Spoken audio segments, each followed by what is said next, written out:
Public facade, a mansion with no soul. Behind closed doors, saw the mess they control. Elrond's legacy built on broken dreams, but Nora's here, tearing apart at the seams. Raised in the code, found truth on the screen.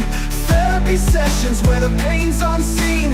Healing from the past with stories that sting. Oh no, Nora, let that freedom ring. Hello, and welcome back to the garage. All right. Thank you. All right, guys. Today is a special day, as we know, here in America. It is our voting day for the president of America. Yes. Okay. I'm going to break my own rule here, and we're going to talk politics. We're going to talk some political stuff. Yeah. So I have given my mods the day off because today, guys, listen, no matter what side of the aisle you're on, politically, how you lean, what you care about, all those things, today is a stressful day. And we'll go over that. We're going to talk about it. But all I ask, number one rule in my chat, guys, if you don't know what it is don't be a dick. Okay? Don't be a dick. Be cool. Be cool. Be cool. So you are welcome to voice your opinion as long as it is respectful. Okay? We're not going to get disrespectful. We're not going to have name calling, body shaming, any of that stuff. Okay? And yes, I agree with a lot of people in the chat. I voted, of course. We have mail-in ballots here in Oregon, and my oldest son voted for the first time in his life, and I'm very proud of that fact that we have registered voters in this house. And that's the most important thing, is that you participate in democracy. So put a 1 in the chat if you voted. Let the world know that you used your American right to democracy, and that you, went out, however you do that in your state, whether it's like here where it's a mail-in ballot where you can just go drop it in a little ballot box, or you can actually mail it in, or, you go to a polling place like I used to when I lived in California, and oh, this is an article that popped up. Are you ready for the article that just popped up on my watch here? How to cope if the election doesn't go your way. Oh my goodness, guys. Here's the deal. Okay. Elections are a lot like kids' birthday party games. Okay. Especially pin the tail on the donkey, right? In pin the tail on the donkey, there can only be one winner, right? Everybody else gets sort of close to the ass on the ass. Okay. But one person in that game is the winner. They get the prize. They pinned the tail on the donkey. And that's how this is going to go in this vote. Only one of the candidates can win. Now, you're welcome to disagree with my t-shirt. That's fine. Although this is the raddest, like, Kamala shirt ever. Look at this, guys. Look at this. It's like Metallica. And equality for all, guys. That's what I'm voting for. I'm voting for equality. Okay? Yes, and I did vote for Kamala, and that's how you say her name, not Kamala. Okay, Kamala. I voted for no more dramala with Kamala. There you go. Yes, and all Canadians, everyone, for Dylan, you did not vote for Sarah Palin. She's not on the ballot.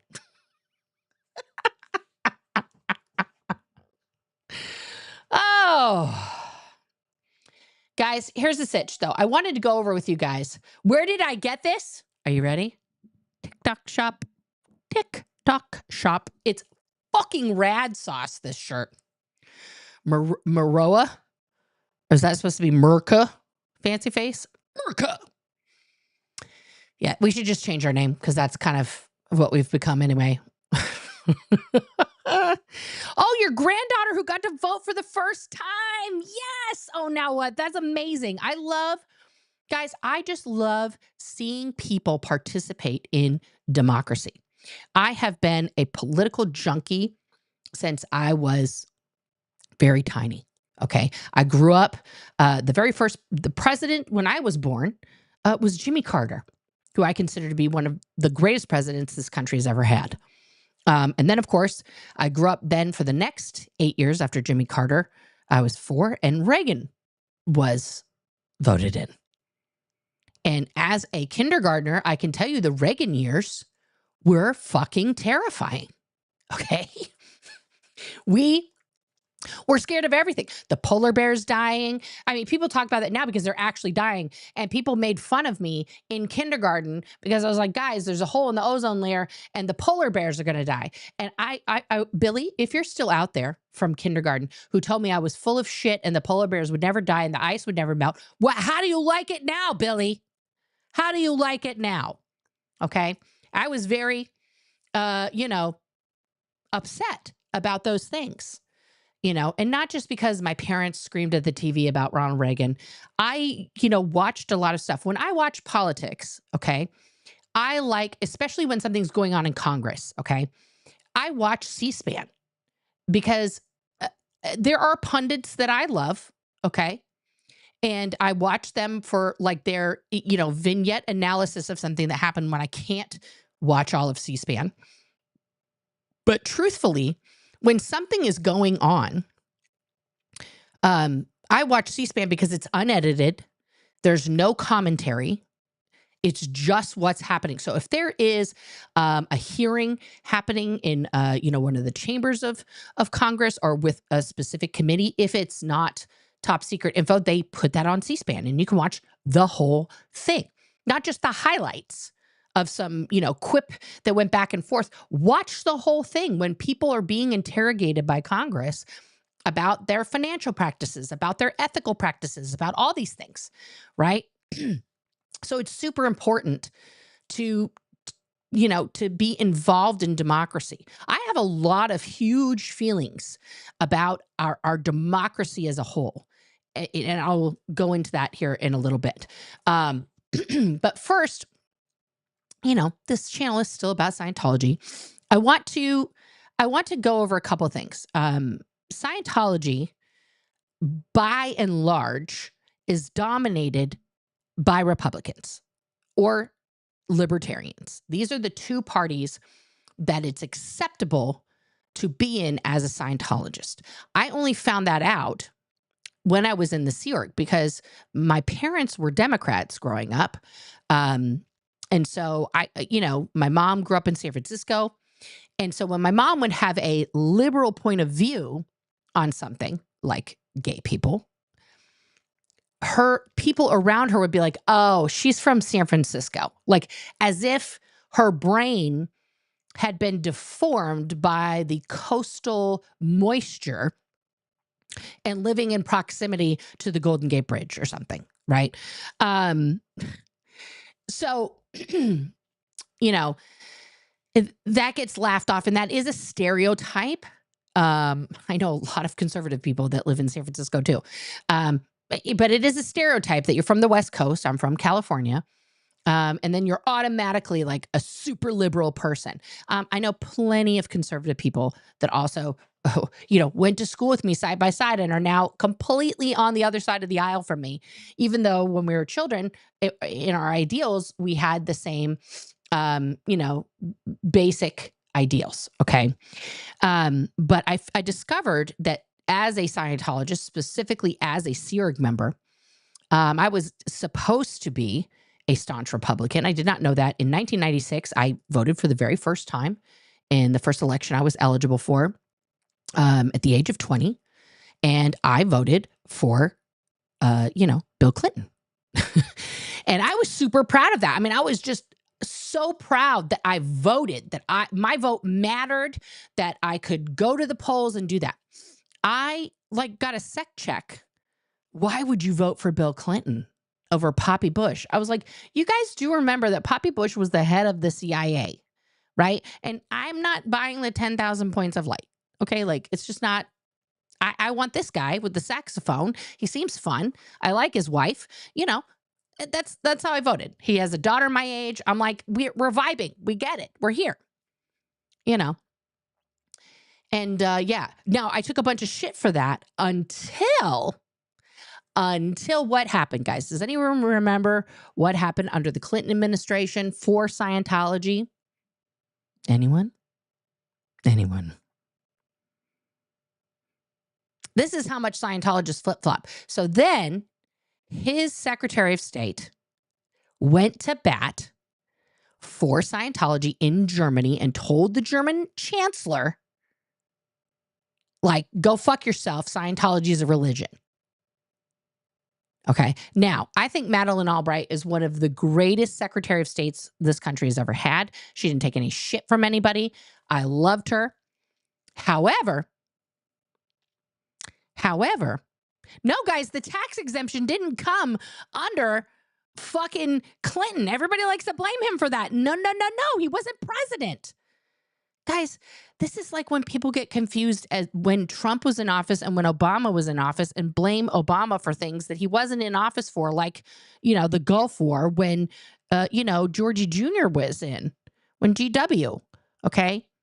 I know it's confusing that we had two George Bushes, okay? So it's easier to refer to them as Poppy Bush, okay? Poppy, okay? Because GW is not a junior, okay?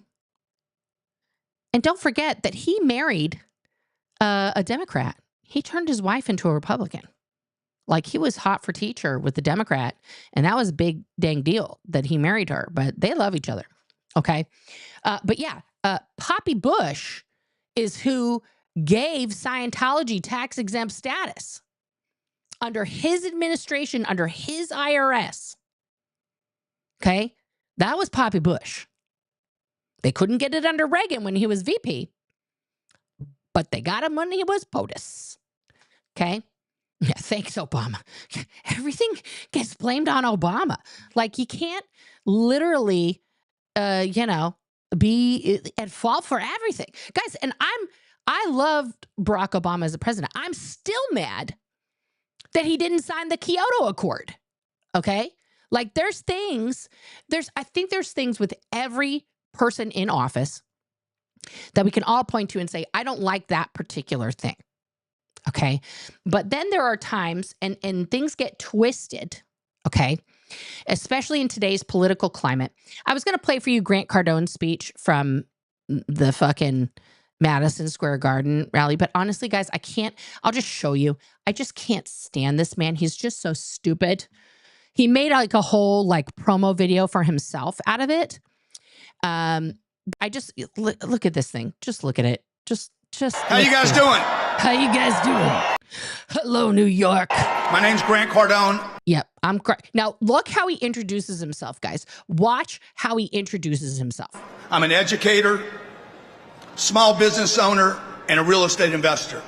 Where's Scientologist in there, Grant? Where's Scientologist and like one of their top donors? Where's Scientologist in there? You forgot one. And woo!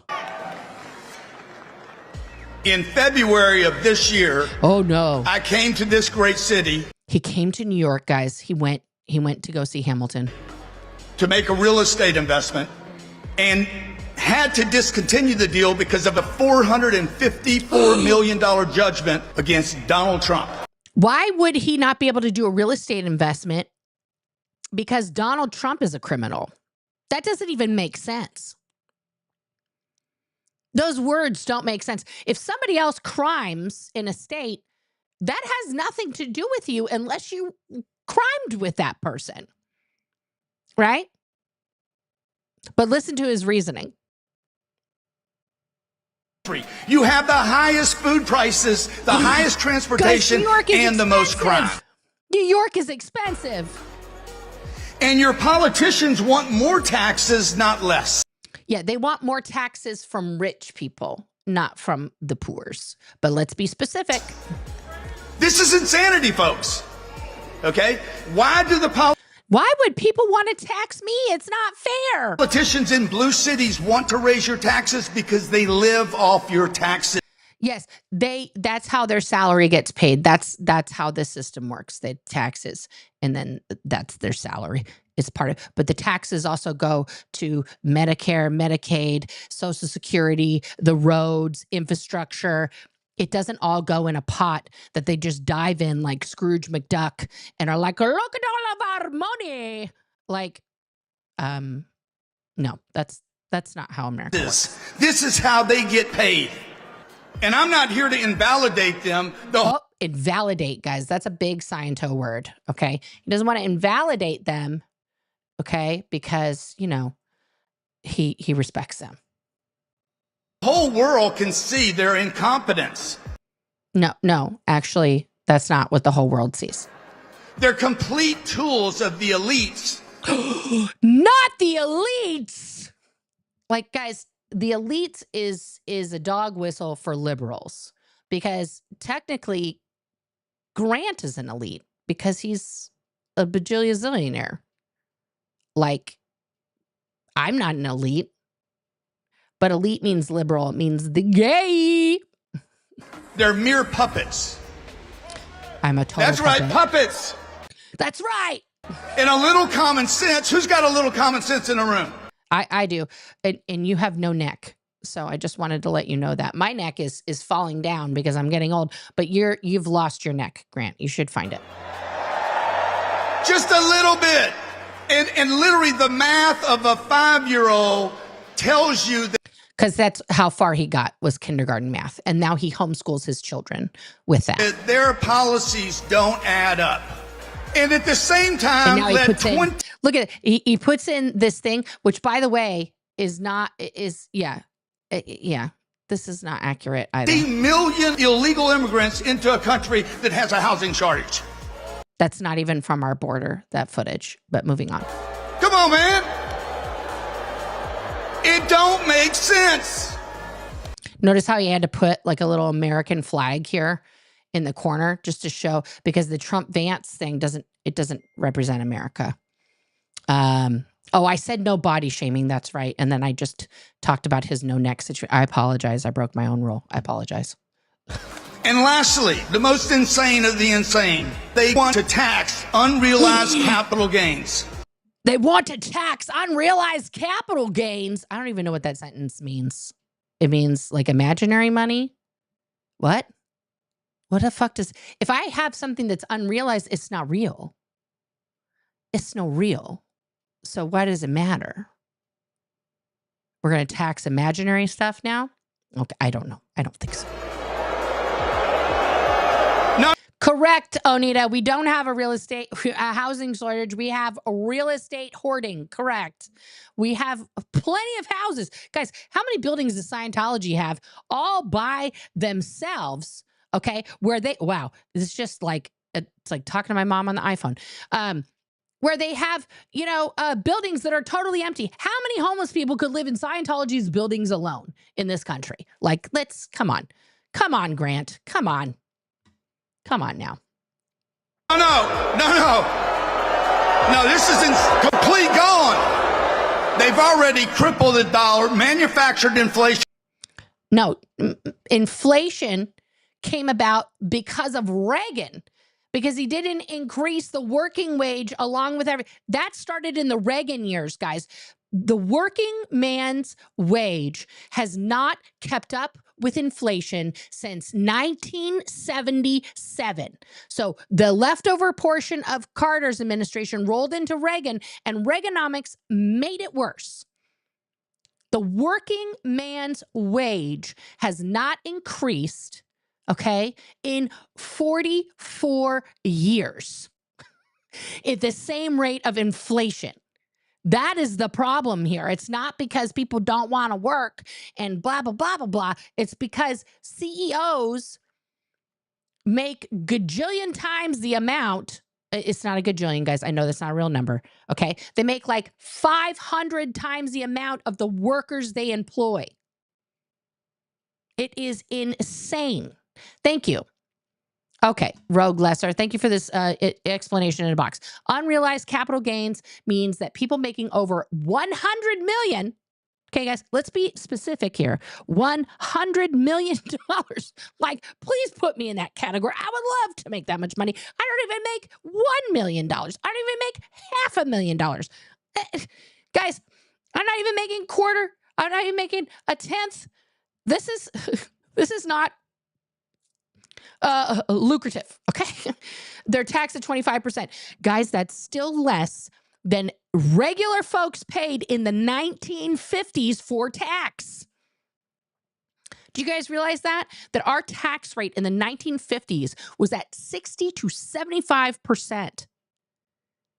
And people are bitching about a 25% tax rate, which, by the way, if you are making over $100 million, if you are spending like $100K a month on bullshit, that's on you.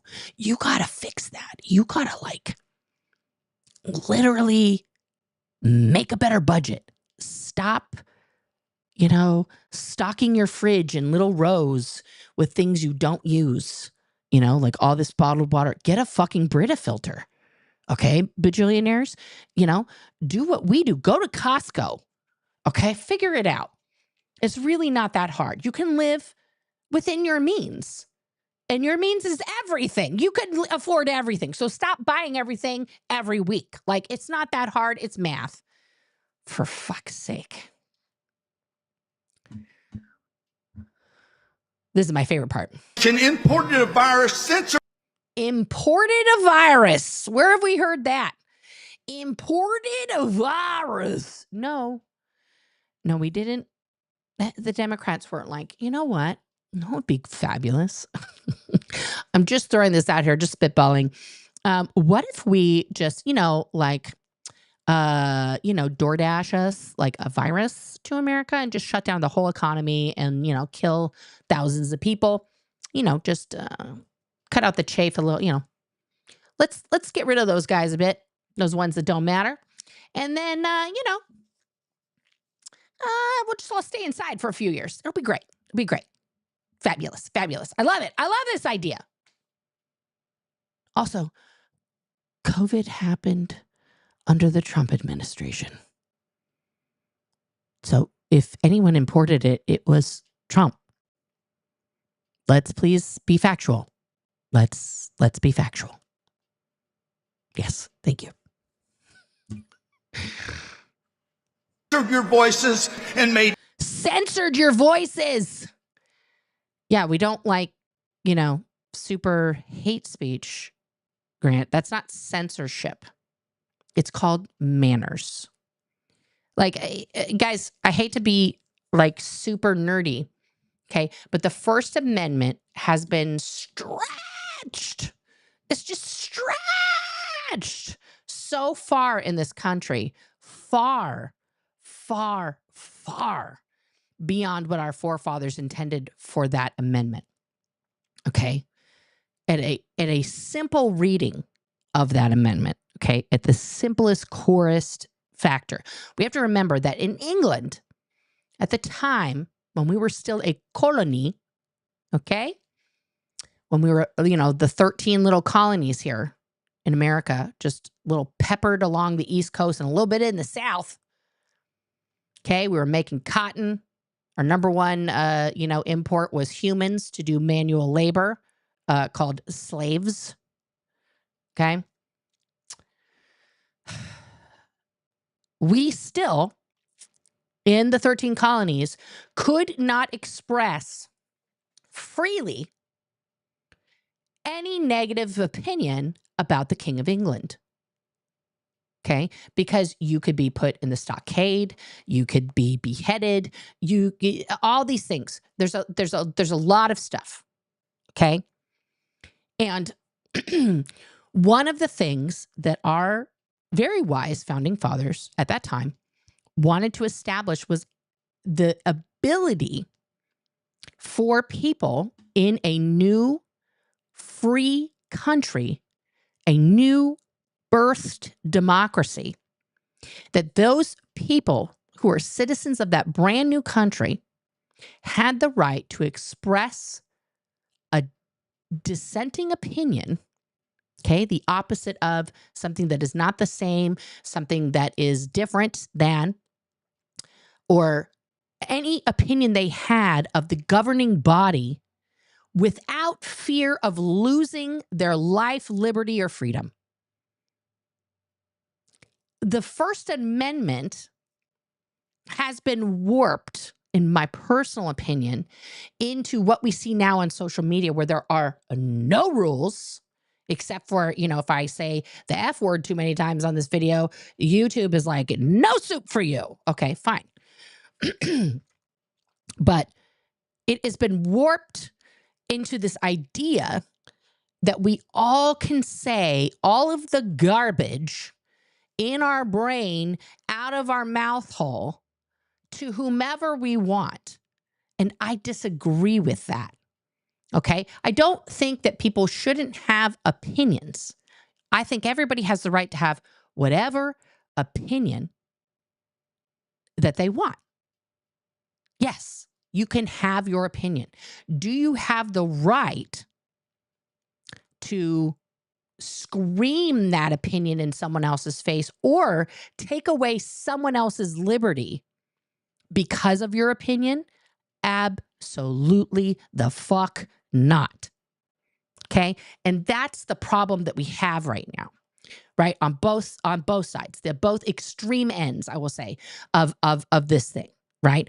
Here in Oregon, we have a kind of a rainbow of Trump supporters here, okay? You have the people that are like, I'm fiscally conservative and that's why I'm a Republican. And so that's why I always vote Republican. The person at the head of the ticket doesn't matter. I just vote Republican down the line. Bop, bop, bop, bop, bop, bop, because it's about taxes and it's about immigration, right? Like these two issues, and the abortion issue, which is also highly divisive. Okay. And I've been hearing that my whole life. Like for 48 years, guys, I have been hearing that. I'm a fiscal conservative, but I'm a progressive socially. Like, no. In this particular election, no. That shit doesn't jive anymore. Okay, because the fiscal conservativeness that you want only applies, let's be real, it does apply to some people, but only if you make that kind of cheddar. If you're making that 100 million and above, that fiscal conservativeness is going to help you out. You're going to get to keep more of your Scrooge McDuck fucking money. Okay? If you say you're progressive socially, like, I think a woman has a right to do whatever she wants with her body. It's her choice. If you vote in this election for Trump, you're saying, well, I don't really care, because that's going to go away. It's already, like halfway erased. Like somebody's still shaking the Etch-a-Sketch trying to get the rest of women's rights to go away. Okay. If you say, well, and this is just facts, like if you're a fan of mine, okay, and you're like, I love Nora, she's great, I support her, you've given me super chats, whatever, and you're voting for Trump, you're voting against me existing, being able to keep my marriage to my wife, being able to be safe walking down a street holding the hand of my wife. You're voting against that.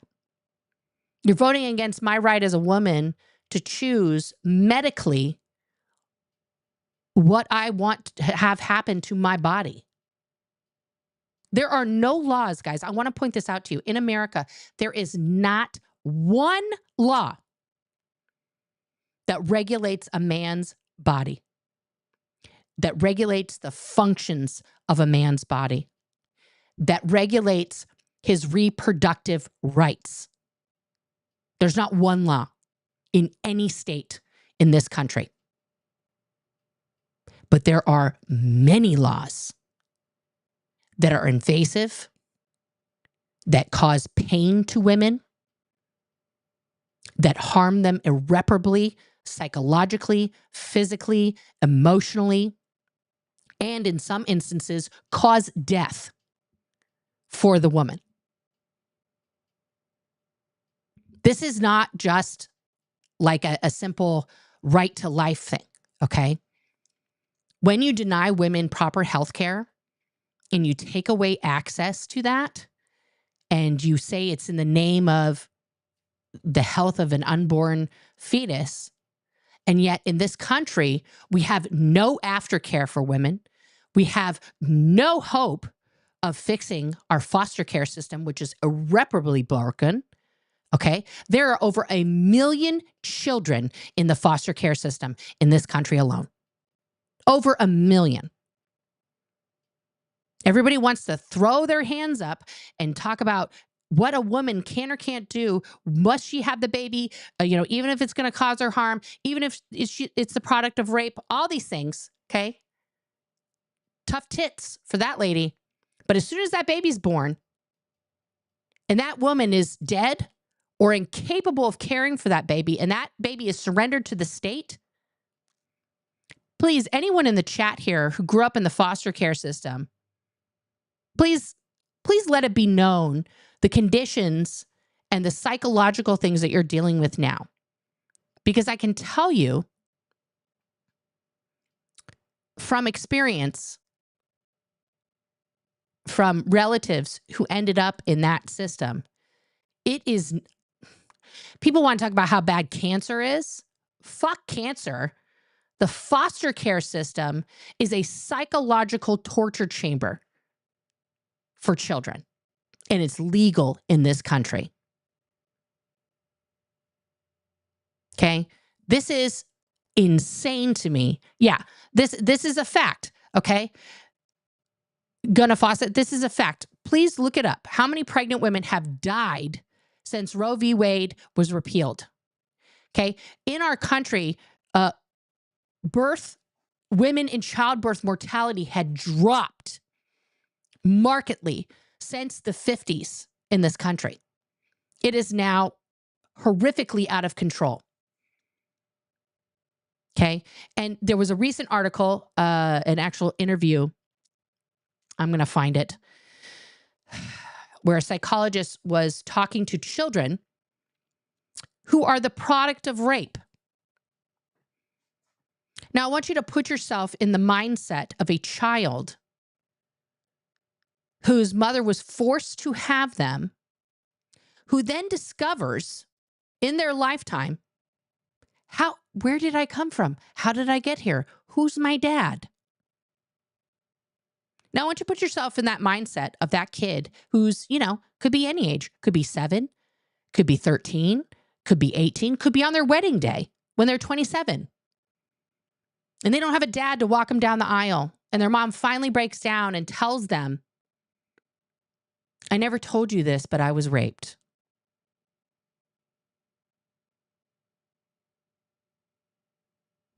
What the fuck are you supposed to do with that? Or even better, well, I was raped, but it's your uncle who's there in the audience for your wedding, your graduation, the guy who comes to Thanksgiving dinner. Yeah, my brother did this, or my dad, or my grandpa. There are so many reasons. Okay. And this is just one of them. Okay. Oh my God. Yes, Jennifer, thank you for sharing this, Jennifer. She says, I live in a red state with an abortion protection amendment on the ballot. I had a miscarriage back in 2000.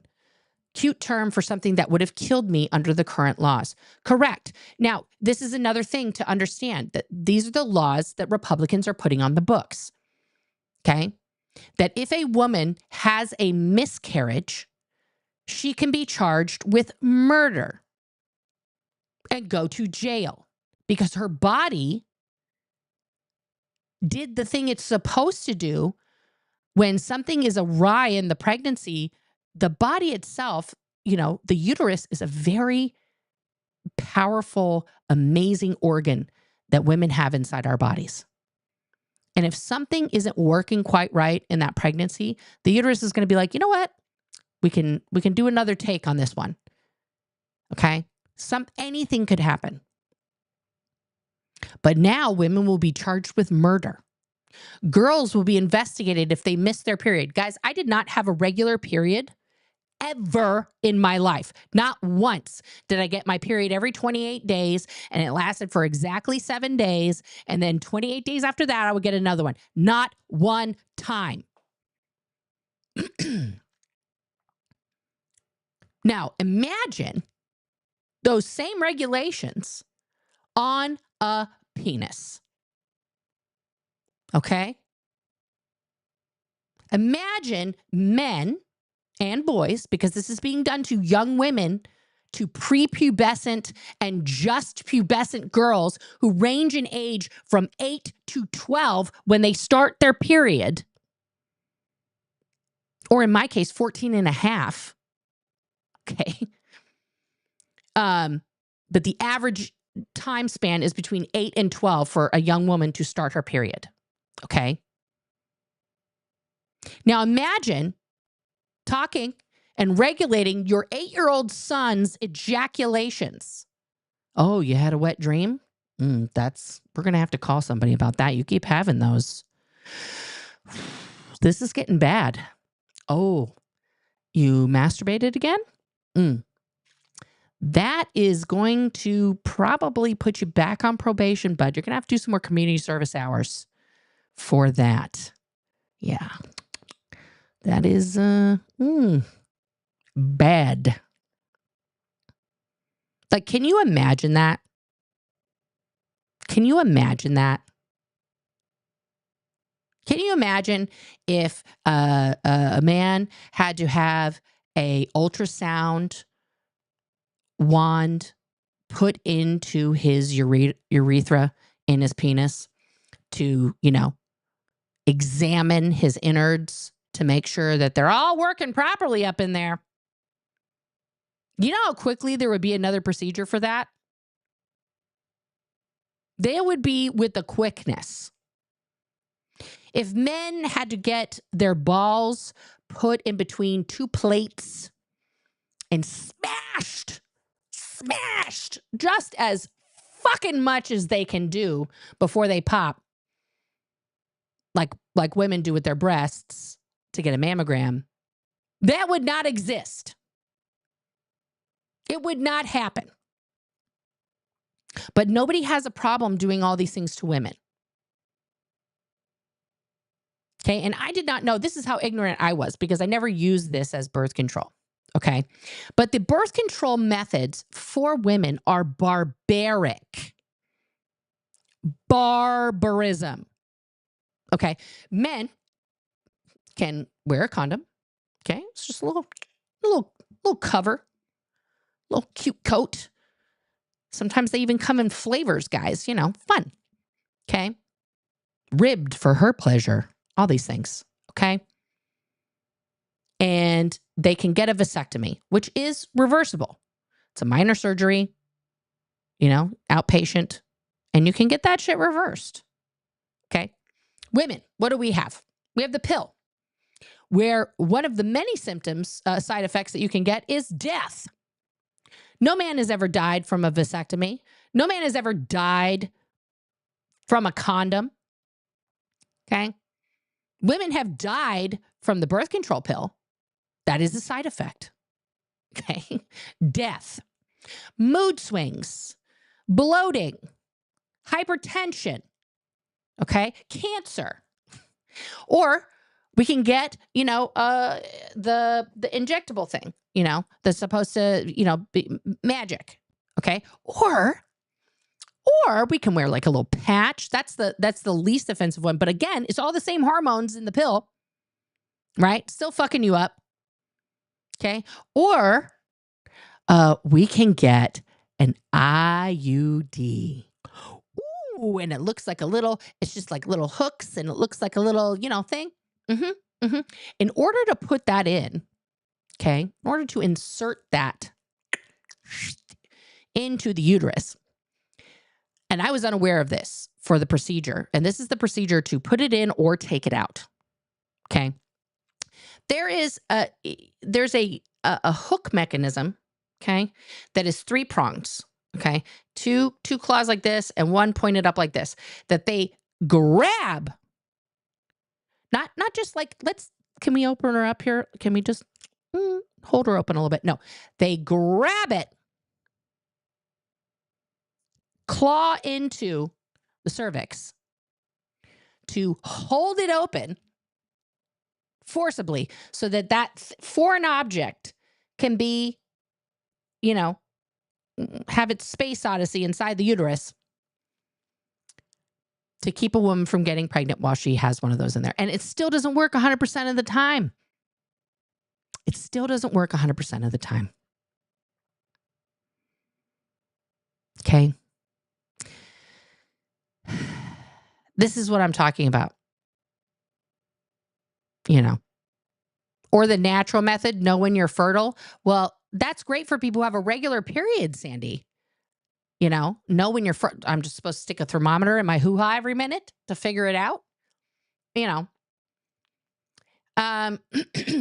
Yeah, this is very true. And I was going to talk about that. They did authorize a birth control pill for men. They didn't refuse to authorize it. The men who were in the study quit because they couldn't deal with the side effects, the mood swings and things like that. Have you ever seen those things where they, the period simulators, they put the little pads on people and they see, here we go, Martha. Thank you. Martha got pregnant with an IUD in. It happens. I'm not just talking out of my a-hole. Yeah.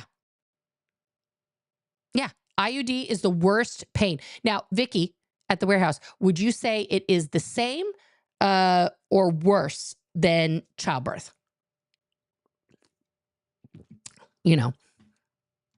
Fancy Face doesn't have any kids. Yeah. You should. Get that thing out of there, Lauren. Get that thing out of there.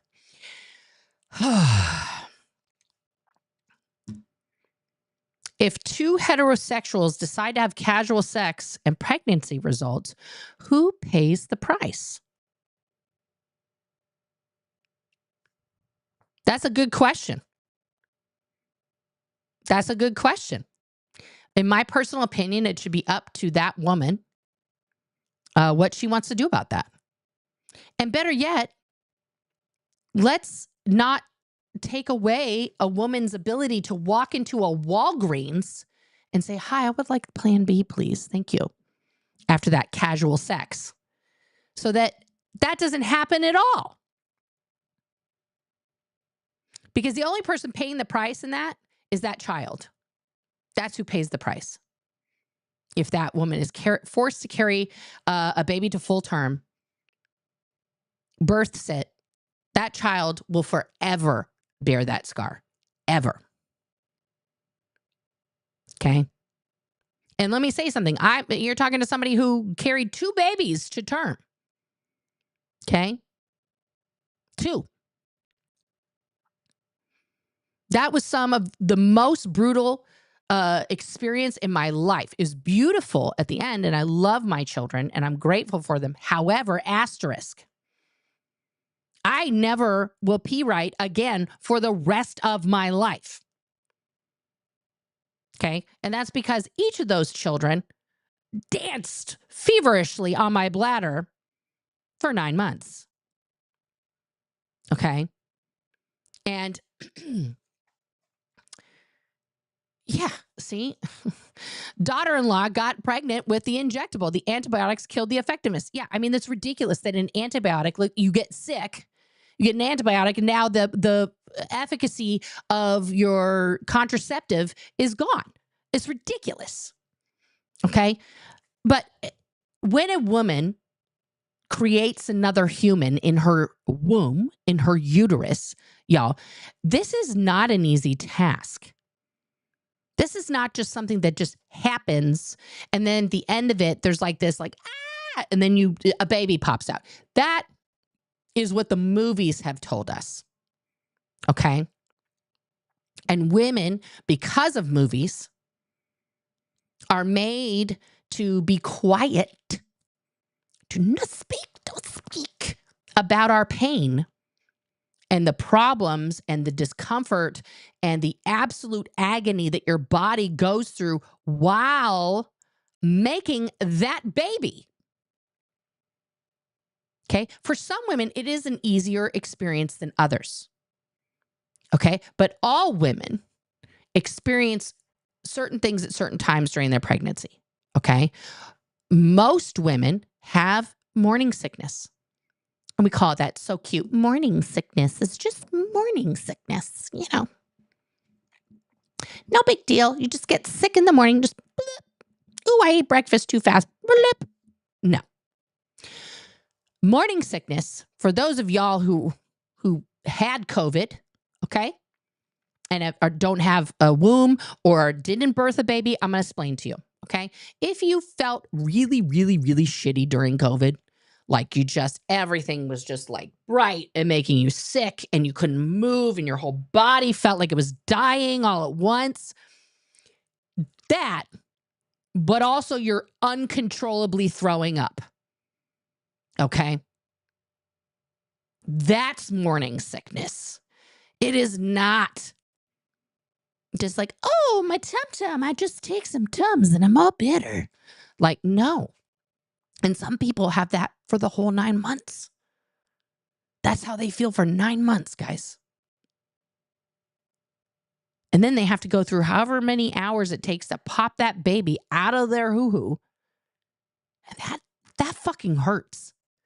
When your body is contracting to like push this living being out of you, that is not fun. That is a lot of pain.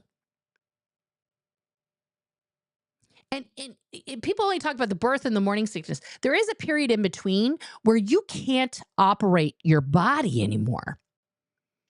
My hips in the last month of both pregnancies felt like I was a Barbie who was being split in half just from walking. Okay. Just from walking. And I had to walk, guys. I had to get up out of my bed and at least walk to the bathroom to throw up and to, pee and poop. Okay. Oh, and that's another thing. Try pooping while you have an entire fucking baby squishing your fucking colon like a tortilla. Okay. So forcing a woman to do all that when it's not on her fucking planner, it wasn't on her bingo card, fuck you. Fuck you. Okay?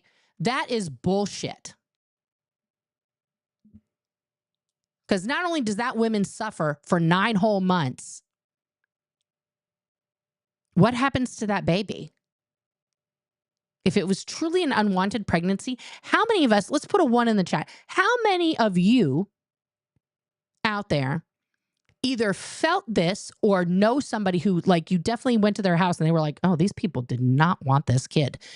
How many people felt like you were a mistake and your parents were like, well, it's done now. Okay.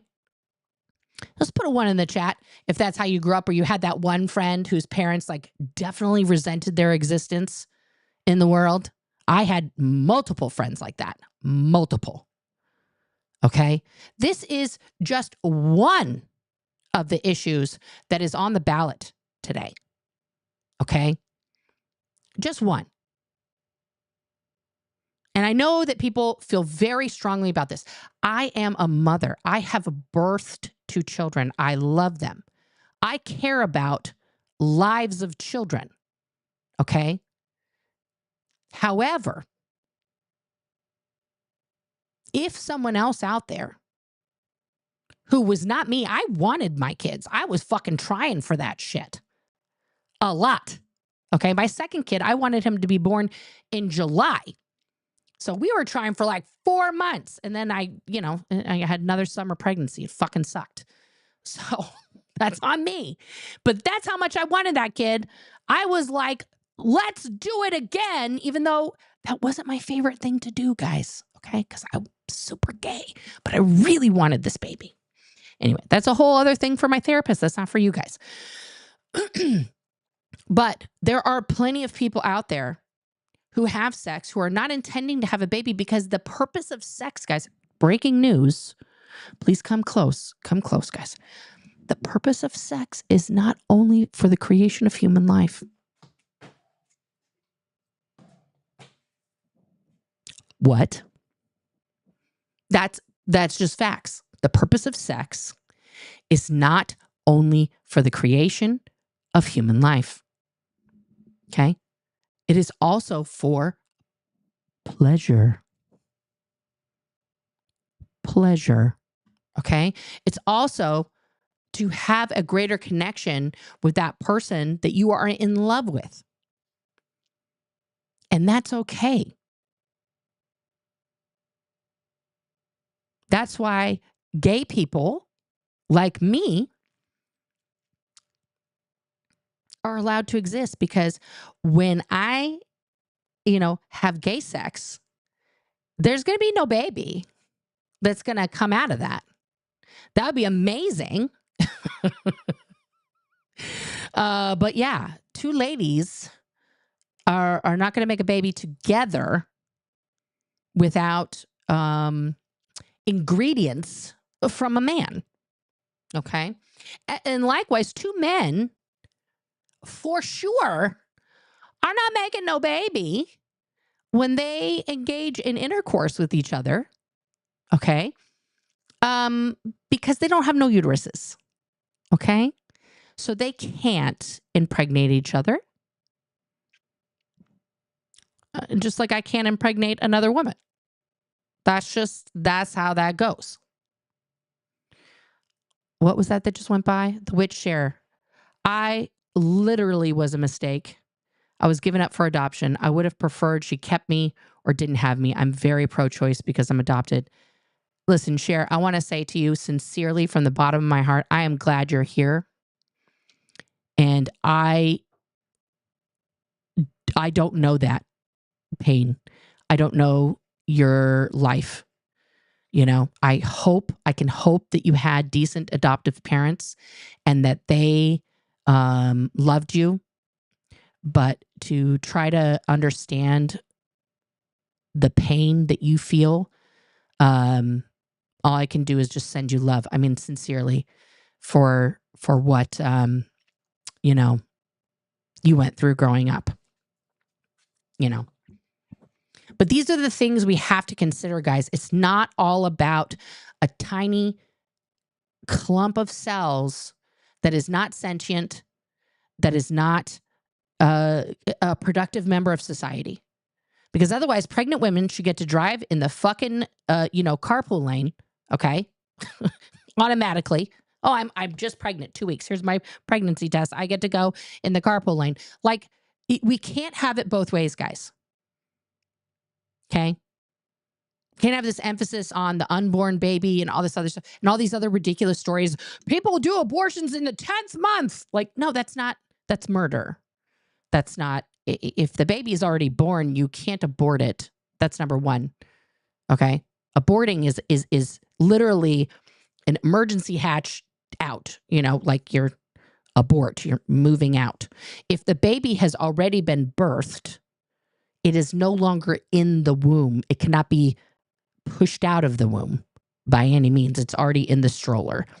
And if that 1-month-old baby is then murdered by someone, that's murder. That's not, it's not a thing. Not a thing. Let's clear that up right now, guys. Let's just clear it up. It's not a thing. Okay? Now, you heard Cece. Here's an example, guys. You heard Cece talk about bringing, she birthed 6 children. Her second son was born still. It was a stillbirth. 9 full months. A week before the birth, the baby stopped moving in her womb. And then she had the baby, and that baby was born dead. Now, under today's laws that are being proposed, she would be in jail for that baby's natural causes death in her womb, which is nuts. It's completely bonkers. It doesn't even make any sense. Okay? Those things happen. Honestly, people don't know why. It's like migraines. Nobody knows why migraines fucking happen, but they do. Right? What about the couples out there who want children but can't have children? Okay, I'm going to say something very harsh. Okay? Not because I don't think childless couples out there who really, really want to raise a kid shouldn't have that opportunity. Okay? Number one, I'm going to circle back to our foster care system right now. There are plenty of children to adopt here if you and your husband are not biologically compatible to make a baby. Okay? Or you have a biological defect not allowing you to create life, which is the reasons why. Okay? I'm going to give you a real life example. Tom Cruise and Nicole Kidman. Nicole had many miscarriages with Tom. That's something she's talked about before. But they were not able to have a successful pregnancy together. And so they adopted two, kids who are now adults, Connor and Bella. But when Nicole got married to Keith Urban, she did become pregnant. Now, she did have her second baby via surrogacy because she was old. And that puts her more at risk. Hi, Amber. And it makes it more likely for the child to have defects and other things, right? So she used a surrogate for her second baby. Sometimes that happens, guys.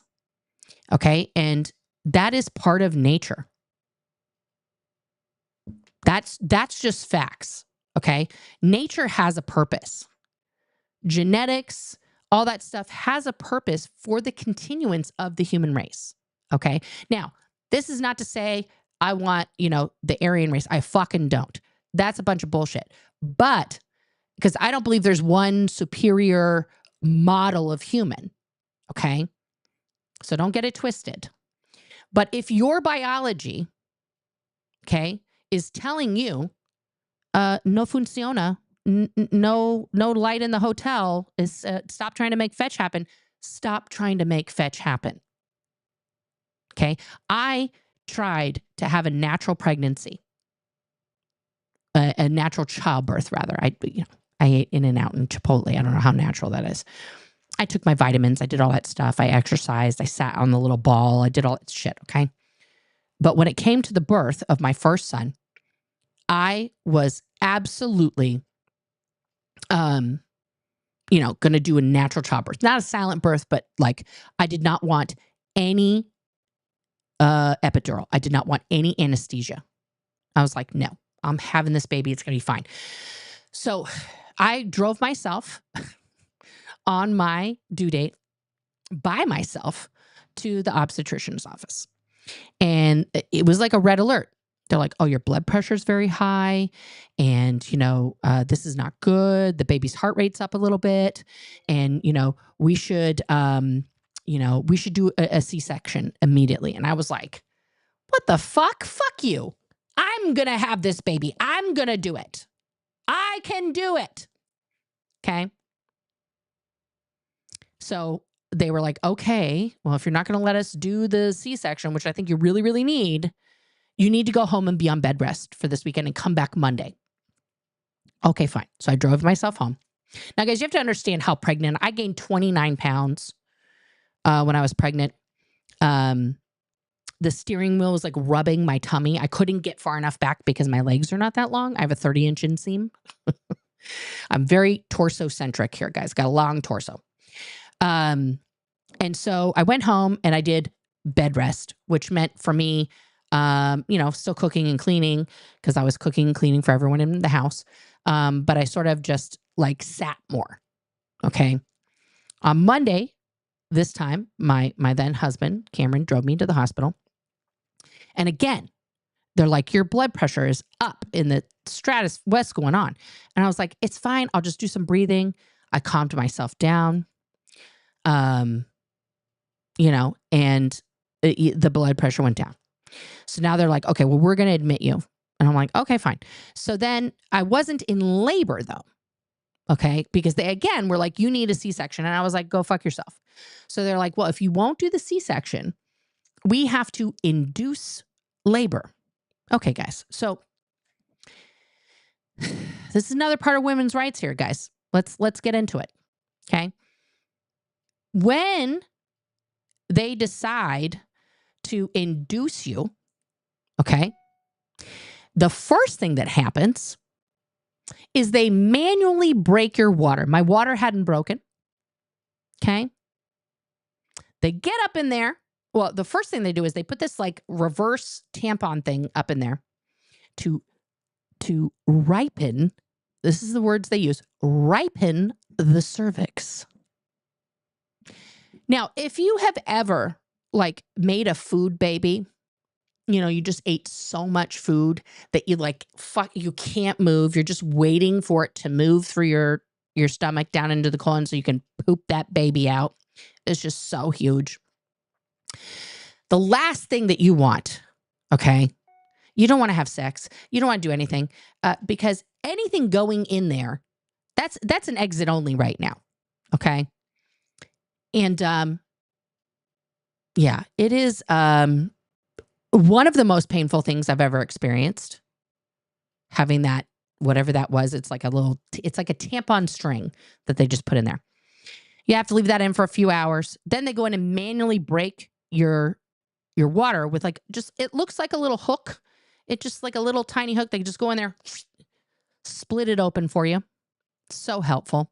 And then they start injecting intravenously, increasing it in increments of a hormone, Pitocin, to start giving you contractions, right? Because you're not doing any of this. Your body is like, it's like kickstarting, you know, a motorcycle. You got to like kick it and kick it and kick it. Okay. So the first few contractions, guys, it was like no big deal. I slept through most of the night as they were increasing it. I went 3 days on Pitocin. Not 1, not 2, 3. By Wednesday, I literally, it had been 54 hours on the Pitocin. And I, you know, the doctor came by. I was like, let's get this baby out of me. I'm fucking over it. I'm ready. She looked at me. She does the little exam, goes in there. Again, hands going in. No, thank you. She's like, well, you're about 4 or 5 centimeters dilated. I said, I'm sorry, what? For those of you unedificized on what happens, the cervix that's normally like this can open up to, you know, like about 10, 13 inches in circumference so that the baby head can come out. And mine was like this. It was like, romper bumper, ICU. And it's like, no, bitch, no baby's fitting out of that. I said to my mom, I'm going to die. She's like, bitch, they have been coming in here every half an hour offering you a goddamn epidural. Take it. So I got the epidural. And then I spiked 103 fever and the baby's heart rate went through the moon. And they were like, ma'am, we're going to take you for an emergency C-section now. And I was like, that sounds great. Okay. I almost died during the C-section. I started hemorrhaging and bleeding profusely. It does go to 10 inches, sometimes more, Coco. Yes. The women's bodies are a fucking miracle, guys. How did you think the baby was going to come out, Coco? Oh my God. Oh, now what? 5 pregnancies and 4 kids before you were 24? Honey, that's too many at one time. You're amazing. Yeah. And it was very touch and go for me during that C-section. My oldest came out like this. His head is enormous. Like his dad's just looking around like, the fuck is going on here? Oh, not inches. I'm sorry. Centimeters. Centimeters. Yes, everyone. Not 10 inches. Centimeters. Thank you. The only time Americans use the metric system and I fucked it up. Still, that's a lot of centimeters. It goes to 100 inches, guys. It envelops the whole room. Just kidding. Anyway, with my second kid, I just said, sign me up for the C-section. I will be there. You tell me what time. Set a date. Reserve me a table. Literally. But yeah, it is just like, you know, if I hadn't been in that hospital, if I had those rights taken from me, I probably would have died. I would not be here. You know, if I was forced to have a birth in a way that my body was not going to do. There are some laws on the books about that. Okay. So guys, this is truly, truly, truly important. Not just to me because I'm a lady. Okay. But this is important for all women that you know. Your mother, your daughters, your sister, your coworkers. Vote for them to have the right to decide what is best for them, not for you. Okay? Women's rights is a lot like sex rights. Okay? And here's why. As a woman, I should have the right to decide how I look, what I do with my body. Okay? In the same way that consenting adults have the right to do whatever they want with each other in a consenting environment sexually. I don't get to decide that that's a bad thing or I don't like it. I can decide that for myself and say, well, that's good job. That's not my jam. But I don't get to decide that those adults don't get to do that. Because it's none of my business. Can you imagine if the only sex everybody could have was missionary style sex between a man and a woman? I dare you guys, put a 1 in the chat if that's not your favorite. If that's not your favorite, because it's not my favorite. It doesn't mean it has to not be your favorite, but I'm pretty sure that's not everybody's favorite thing. Imagine if there were none, and I mean none for anyone, for men or for women, oral sex allowed. All the men just left the chat. They're like, fuck that. Okay. But that's what I'm saying. So yeah. Auntie Janet, I'm proud of you. I knew ladies that were in my Lamaze class that fucking had that baby in 10 minutes. I was like, fuck you, bitch.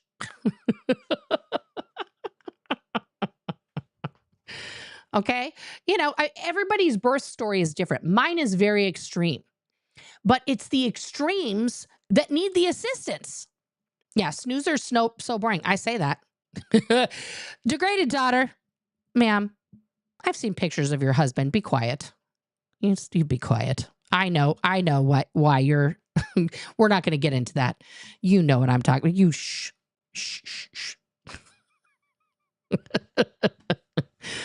Oh my goodness, guys, we went off on a very long tangent there, and that's okay because it's election day, guys. Okay. And let's get back to business here. Okay. We're going to finish up this man's, look at this man. God, I can't stand how stupid he is. Just honestly. Yeah, Alicia. You know what I'm saying. All right. Let's finish this idiot up here. Empty promises to the middle class for 50 years. No, that's Trump for 4 years. And Poppy Bush. and Georgie Porgy. Yeah. This election has to be more than a victory. It needs to be a landslide. Yeah. Yeah. It needs to be a landslide. We need to bring 100 million votes to Donald Trump. 100 million, guys. This is the stat. He's got a stat for everybody. Not 74, not 81, 100 million votes. 100 million votes. There's 300 million people in this country, guys. That's only a third. Grant, he's not good at math. Do it. That would be the most that any candidate has ever received, though. So We are done. We are fed up. We have had enough. He's given everything. Trump is given everything. The man has gold toilets, guys. The man has said 3 times in public that I've been able to find on video that if Ivanka weren't his daughter, he'd be dating her. That's why every mistress he has is some version of Ivanka. This is not a good, sane person to put in charge of anything. He's also besties with Putin, who wants to wipe us off the face of the earth. Okay, and Elon, changed the entire Twitter algorithm so that it's just a fucking conspiracy fest for Trump. Don't go on X, guys. It's bad in there. It's bad in there. And it's not bad because people have different opinions. It's bad because they are not speaking in facts. Facts are not an opinion, okay? And when you say something's a fact and it's a lie and somebody's like, by the way, that's not true, you have to think about that. I've been told some things I've said were not 100% on the money. And so I've had to look them over and be like, hey, I got that wrong. It's okay to say I got that wrong. Apologies are okay. Sometimes you speak and you don't have the facts right. It doesn't mean that you're a liar. There's a difference. There's a difference because the intention matters, okay? The intention behind your words and your rhetoric matter, right? So if you're saying on purpose that the earth is flat, and you're doing that because you want to create panic and distrust amongst the people of the world, and you're going to benefit financially from that panic and distrust, then that is a lie. It's a malicious lie, but it's a lie. If I am in an online forum and I'm looking at these things and documentaries and stuff, and I start thinking to myself, maybe the world is flat, and I say, well, I heard the world is flat, because that's what I'm actually thinking now. And then I find out later, Nora, we're on a globe. It's round. And somebody else shows me a bunch of other facts about that. And I go, oh, I was wrong. The earth isn't flat. It's round. It's 3-dimensional. That doesn't mean I was lying. It means I was ill-informed and I was stating what I thought was the truth at the time. And there's a difference. There's an absolute difference between those two things. Okay? Because if you know something to be patently false and you say it as a fact anyway, you are a liar and you are dangerous. Okay? Donald Trump does that continuously. That is like his entire shtick. He has his followers so revved up, for example, about the illegal immigrants coming into this country, that they are terrified of anyone who is not white, of anyone who is not a native English speaker, which, by the way, is like 70% of the entire world. Actually, more than that. People who don't speak English. I mean, what are we? English takes up 10% of the world population, if that. English is not the supreme language. Our grammar is shit. Jesus, don't get me started on American, specifically American English, our idioms. Holy shit. Those things will fuck you up. Okay? We are not the supreme rulers of the world. I hate to break the news. And also, this is not really our land. I know that's controversial. We stole it. We stole it from the people who were here first. That's just facts. They don't teach us that in school. You know, they refer to the first peoples, the Native Americans, the American Indians, as savages, you know, uncivilized, primitive, right? Which couldn't be further from the truth. They had a lot of technology that the fucking pilgrims and shit stole from them so that they could survive. The only reason that the fucking pilgrims, the Nina, the Pinta, and the Santa Maria bitches fucking lasted is because the tribes were like, shit, these white people are going to die all over our fucking shores and no one's getting lobster. We better fucking help them out. We better teach them how to make a shelter because look at them. Look how pale they are. They haven't seen the sun in forever and they are malnourished. We're going to show them some stuff. And in exchange for that help, they were slaughtered across this country. Okay, and put into little tiny groups that weren't their actual group, and their children were stolen and put into reconditioning camps and made to believe that their own heritage was evil and bad and wrong and stripped of their language. And we still fuck them over to this day with our government cheese and all of this other shit. Okay? So please, Americans, don't get it twisted. Okay? Your bloodline is just like mine. You are a mudblood. Okay? We should just call this mudbloodia. Okay?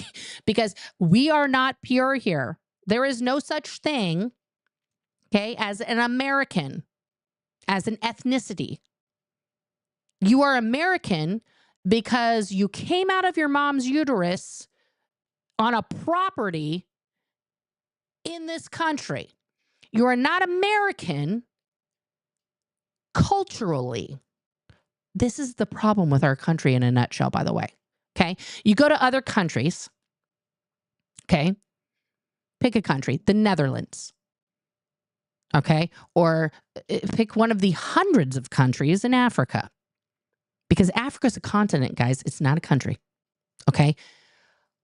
Any other country you go to, let's pick Italy, okay? Because Italians are very proud of being Italian, okay? Culturally, physically, and language-wise, Italians are very similar. Now, each region has its own nuance of Italy. Please, Italians, don't kill me. I know that. And Sicilians are their own breed of human. Don't even put them in the Italian mix. They are Sicilian. They're not Italian. It's like French people. There are French people and there are Parisians. Don't get it twisted. If you are French and you come from Quebec, you're not French. You're from Quebec. Okay? If you are French and you were born in Morocco, you're Moroccan. You're not French. Okay? That's it. It's hey, Selma, of course. So now, Selma, correct me if I'm wrong. In the Netherlands, okay, and in the, the finger countries, okay, there is, genetically a relation to everyone. Maureen, I just got your email. I just saw the message about your email. Yes, I did get the trauma bracelet. I was wearing it the other day. It's up in my room. I love it. Thank you, thank you, thank you. Thank you, Maureen. Thank you. There's certain things that bind all these other people. Yes, see, Catalonia, true. They're Catalonians. Yes, there's very specific regions of some country that they're like, we are this, we are not that. Okay. Yes, French Canadian. Correct. It's like the same thing between Dutch people, okay, and South Africans. Now, when I was in the Sea Organization, the Dutch people would say, they would make fun of the South Africans and say, oh, you speak baby Dutch. Because Afrikaans, the people in South Africa, Suid-Afrika, they speak a very guttural, version of Dutch. Because like America, it started out as a prison colony, just like Australia. And where do you have the hardiest people in the world from? From fucking Australia, from South Africa, and from America, right? Because you send a bunch of degenerates to the wilderness, we're going to fucking survive. And we are, as my grandmother said when she saw me be born did, we are good peasant stock and we're going to make it through the shit, okay? And then along come the elites, you know, the purebreds, the purebloods. And they're like, these guys are getting too uppity. I don't like it. Let's get them to fight amongst each other so they ignore our opulence. And that's basically the story of the whole world, guys, in a nutshell. All of us that are fighting down here about if Trump or Kamala should win, we are the poors. We are the breeding stock. None of the true elites, not one billionaire, is bothered today about who wins because it doesn't affect them either way. They can bitch about their money, but ultimately they'll pay some lobbyists and they'll fix it in Congress. The people with the money, with the power, they don't give two shits who wins today. Right? They don't give two shits who wins today. What they do care about is how our fighting with each other will boost or tank the stock market. That's it. Because are they going to make more money because we're fighting each other? Or are their stocks going to take a dip? Then they get very cranky. They get very cranky. They raise the prices on everything. It's not the president of the United States, guys. Red alert, red alert. The president of the United States of America cannot, never has, doesn't have the power to set the price of anything that you purchase anywhere. Ever. Not gasoline, not clothes, not chicken, not milk, not eggs. No. That is decided solely and only by the conglomerates and the super rich who own those conglomerates. That's it. The president doesn't, even Congress can't decide that. Congress can put limitations on it. They can add taxes to it. But Congress has never enacted a law to say milk can never be more than $1.25 per gallon. It's in the law. No. They don't regulate the price of anything because capitalism.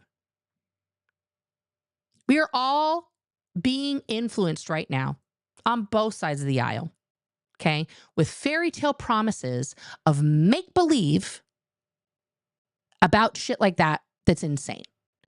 Now, when Barack Obama ran for president the first time, he promised to sign that Kyoto Accord. And I'm still, Barack, if you're listening to me right now, I'm still mad that you didn't sign that. You promised me. And you did not do it. I'm still mad. So what we need to do is we need to hold these politicians, whoever they are, whatever level of government that you're focused on right now, whether it's the mayor of your town, it's your state senator, your state representative, your U.S. senator or congressperson, okay? You need to hold these people accountable for the things that you need in your area because that's their job, okay? This is a public office. So let's get to, my ideas for government, okay? These are radical, okay? But this is my plan for government, okay? This is what I should see. This is what I think would make our government more workable. And we would be hiring people who really fucking want to be there, okay? All right. Number one, term limits for everybody in Congress. You get, if you're a congressperson, okay, you get 4 terms maximum. That's it. Okay. That's your max in Congress. Just like the president has term limit, he can do 2 terms. That's 8 years for the president. In Congress, you could stay a little longer. Okay, that's fine. If you're good at it and people reelect you, 4 terms. That's it. Okay, for both the Senate and the House of Representatives. Okay, second thing, we're going to have a salary cap. And here's how the salary cap is going to go. You, as the state representative, okay, or senator, you're going to be paid the median income of the area you represent. So for House of Representatives, right, for the person who represents me here in District 1, right, I think it's District 1 or 2, I don't remember, of Oregon, they would get paid the median income of their district, okay? And in some districts, that's not a fuck of a lot. And then as the representative, you would work to change that. Because you need money to fly back and forth to fucking Washington, D.C. or pay those D.C., motherfucking rental prices, don't you? Yeah. Okay. So that. Also, no lifetime pay. No more lifetime pay. Here's a news alert, guys, that you didn't know. If you successfully serve 1 full term in either the House or the Senate, you are now paid that salary for life. Who else wants a job that you do, that you are paid a salary for life?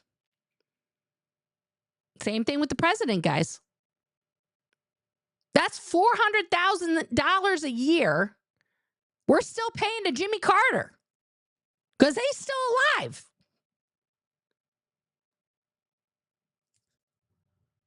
Hello? I mean, I think he deserves it. I love him and he's a true humanitarian, but that's beside the point. We've been paying him that since 1980. That's 44 years. It's a long time to pay somebody who hasn't done the job. He hasn't done that job in 44 years, y'all. And we're still paying him for it. That's ridiculous. So no to that. I think you should get some sort of like golden parachute or something, and yes, to keeping the Secret Service for former presidents, because people are crazy. Like our tax money should go to that, right? Okay. But I don't want to be paying an ex-president cash money for the rest of their life just because they happen to one time be super popular. I think that's bullshit. Okay. No matter how good I think a person is, I don't think we should have been paying Jimmy Carter for 44 years because he was president for 4 years. Okay. No more lobbying. None. 0. Zip, zilch, none. If you want to get something changed in Congress, you must contact your congressional representative. And they need to have, set aside real meeting times for the people in their area. They need to have an open door policy. I need to be able to show up in Washington, D.C. and walk into the office of my representative or my senator or sit in the hallway and wait for them to be done with their session of Congress, and they're going to fucking talk to me. If Abraham Lincoln could have presidential hours once a week and speak to his constituents from around the country who traveled by horse-drawn buggy to get to him days, then our Congress people can make some fucking time to have face-to-face meetings with their constituents. Because you're collecting our money, homie, to do that job. No more lobbying. None. On anything ever. No. Okay. Next order of business. Now we got the pay handled. Healthcare. You got to have Obamacare or whatever's available nationally. You don't get your fancy pants fully paid for by the taxpayers. Again, this is something we pay for life, guys. For life. You serve 1 term. Okay? That person gets health care for life. Fuck you. A lot of us out here can't afford health care. Even the free shit. Because there's a lot of extras that come with that. Oh, you don't like that plan? Then fix it and give us good national health care that everybody has. You should not have something that your constituents do not have. Period. Period. You are not special because you have an office in Washington, D.C. You represent me. Okay? And that means you owe all of us something. Got to get that through your head. A little less entitled. Okay. Now we've handled the pay, the healthcare, all that stuff, term limits. Okay. When it comes to an election cycle, okay, I'm going to breathe. There is no more years of campaigning. I'm talking to you, Jill Stein. I'm talking to you, for all the Jill Stein fans out there, pull up a seat, open a cold one and listen up, okay? Jill Stein has never held a public office anywhere. She has been professionally campaigning for 20 years. She is a Putin asset. She pockets your money that you donate to her campaign to live a lavish lifestyle. She does not live the lifestyle that she proposes or purports to talk about at all. Okay? Remember when she lost and Hillary lost and she was like, I'm going to pay for the re-election. I'm going to pay for the recount in Pennsylvania, guys. I'm going to pay for the recount. You guys just donate here at my phone number and we're going to get that recounted right away. Oh, what happened with that?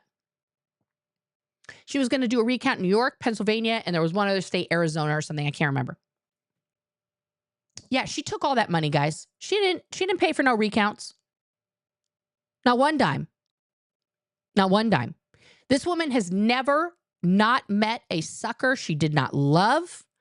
She is a con artist of the highest L. Ron Hubbard order. She is... people bitched about Ralph Nader because he fucked Gore in the Gore, junior election, right? He stole hundreds of thousands of votes from Al Gore. He stole them. There was no reason for Ralph Nader to be like, you know what? It's a great idea today for me to just get in there because you guys are going to vote for the nerdiest dork on the planet. Like nobody, no. Now, do I think Ralph Nader's a good person? Yes. Has he spent years pushing forward laws that have made all of us safer? Yes. Because of Ralph Nader, y'all, we all buckle up. He's the reason why we have seatbelts in cars. Okay? So fucking thank you, Ralph Nader, for that. Okay? But no thank you for fucking Al Gore in that election. Okay? Talk about heartbreak. I don't want to talk about fucking hanging chads today. Jesus Christ. But yeah. Okay? So when it comes to election time, we need to have a limit on that time that people are allowed to campaign and how long we have to see motherfucking ads on television about this shit. Okay? Because here's the situation. It's too much. I want the Congress people, the senator, and the goddamn president of the United States, whoever they may be, to be doing their job that we have elected them to do, not be out on the campaign trail, kissing babies, and making magical fairy promises. Okay? It's a waste of everybody's time. And all it does is fucking stoke our collective anxiety and upset for like 2 years. For 2 years, guys, basically, we've had Trump and JoJo campaigning, and then JoJo, finally, someone was like, hey, your soup is extra hot over here. We need you to sit down and just have soup. And he was like, yes. And then Kamala, thank God, is the candidate now. Like, no, listen, I think Joe did a decent job. Okay, and I'm so happy for him that he finally achieved his dream after like the 10th time running for president. Finally happened. Congrats, JoJo. Congrats. Now it's time for a very long nap. And just put on some slippers and yeah. Thank you. Yeah, playing golf isn't the job of the president. I know, exactly. Guys, everybody yelled at Barack Obama for golfing. Do you guys remember how many days Trump golfed during his 4 years? Okay, there's 365 days in a year. Okay, just keep that in mind with this math. 365 days in a year. How many days did Trump golf during those 4 years? Any guesses? Somebody give me a guess.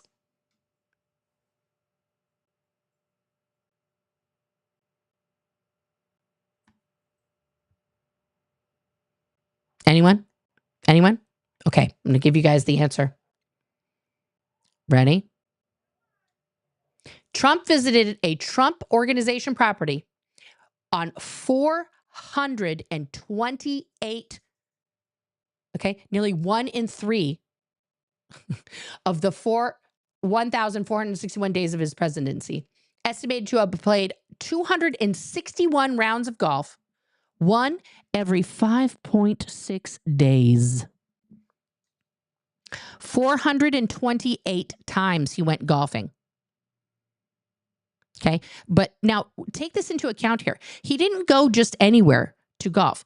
He visited a Trump Organization property. Let's put that into perspective. That means that when he stayed at the Trump Tower in New York all those times while he was president, his hotel was paid by me and you, the American taxpayers, to pay for the entire floor that he was on and the floor below and the floor above. That's 3 floors of a hotel to be cleared out and paid for, and for the extra secret service to cover all 3 floors every time he went somewhere. And he only stayed at his own properties, guys, which means all that tax money went where? Into his pocket through a very legal and disgusting loophole that nobody called him on the carpet on until now. You and I paid hundreds of millions of dollars so he could golf. 428 days of golfing. Okay? Out of 1,461. Now, let's ask the same question of President Obama. Okay? How many days did President Obama play golf? Yes. Now, Obama was president for 2 years. So that's 8 years, right? So one term was 1,416 days. So that means that 2 terms is 2,800 and 30 something, 32 days. Okay. Okay. Anybody want to guess how many days out of twice as long being in office did Obama golf? Anybody? 306. Everyone says a fairly remarkable amount of golf. I'm sorry. That percentage is not the same. It's not the same. But people are like, well, Trump only did 420. It's not that much more. It's way more in one term. Like, this is insane. Now, guys, remember I said rules in the chat. You can have dissenting opinions. Okay, I see that there's a Trump supporter in here who claims to be a lesbian. We can talk this out, PK from AK. You're in Alaska, correct? You're in the frozen tundra wilderness of America. Okay. I just going to let you know, if you are in fact a lesbian, you are voting against your own rights. Now, you have the right to vote for whomever you want, okay? Just like I do. But you are voting against your own right to love who you choose and to be married to that person and have rights as a married person. That's the important thing. It's not just the ability to go and have a ceremony and get married and dress up and all that stuff, okay, and wear the rings, okay? It's about the rights you have as a married person, okay? The right to be in the hospital room with your wife or your husband, okay? The right to, dictate their medical care if they cannot. The right to the property that you bought together. All of that goes away when marriage is dissolved, because these are things that just automatically happen under the laws of marriage, right? Even access to accounts, basic things. Also, just being treated like a human being. There's that. Now, do I think this is a bad idea for you? I absolutely do. But again, you may vote for, and you're declaring that you voted for Trump. I'm honestly curious, as a lesbian, what advantage are you going to have under a Trump presidency who wants to take more rights away from women? What advantage is it that you're going to have under a Trump presidency? I would love to see your response here in the chat, because I believe in, like, let's talk this out a little bit. Like, let's be reasonable about it, right? If there's some magical thing that, Trump's going to do that we can't have under Kamala, that won't happen, right? And I'm sorry, because you're in Alaska, if that's what the AK means, I do not want to hear one word out of your mouth about the border. Okay, I'm sorry. I'm just going to preempt with that, unless you're talking about protecting us from Putin, because you're much closer to Russia than anybody else here. That's the only fucking border you should be worried about. Okay? Like, honestly, you and Sarah Palin should get out there with your binoculars and watch Putin from your house. Okay? But, like, seriously, the Bering Strait is something that I think is a very important area that we are not talking about ever. We don't ever talk about the Bering Strait. I just said that out loud. Most people are like, what's the Bering Strait? Look it up. Okay? That is somewhere where we need to have defenses for this country. There's a reason why we bought Alaska all those years ago. Remember, guys, Alaska wasn't a state. We had 48 states for a long, long time, until my mom was, like, in high school. And then we got Alaska and Hawaii. Why did we get Alaska? Number one, oil. Number two, to protect us from Russia. Like, literally. Why did we get Hawaii? Military advantage in the Pacific, baby. We need a refueling station. It was too far to go to Samoa and Guam.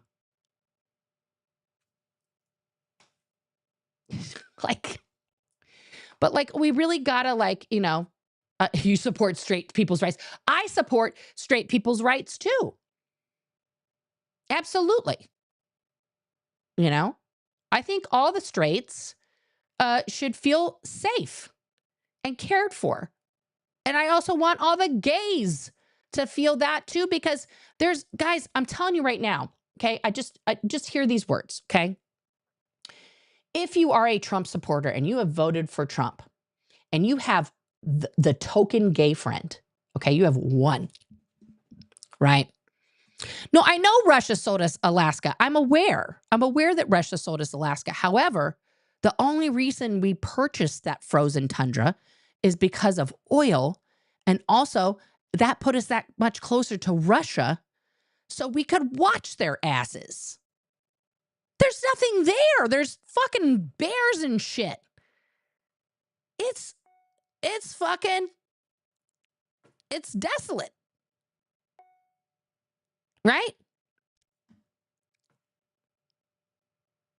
We only have that as a defense post. You guys have to think of these things strategically. Why hasn't Puerto Rico been made a state yet? Well, there's comedians out there that think it's a floating island of garbage.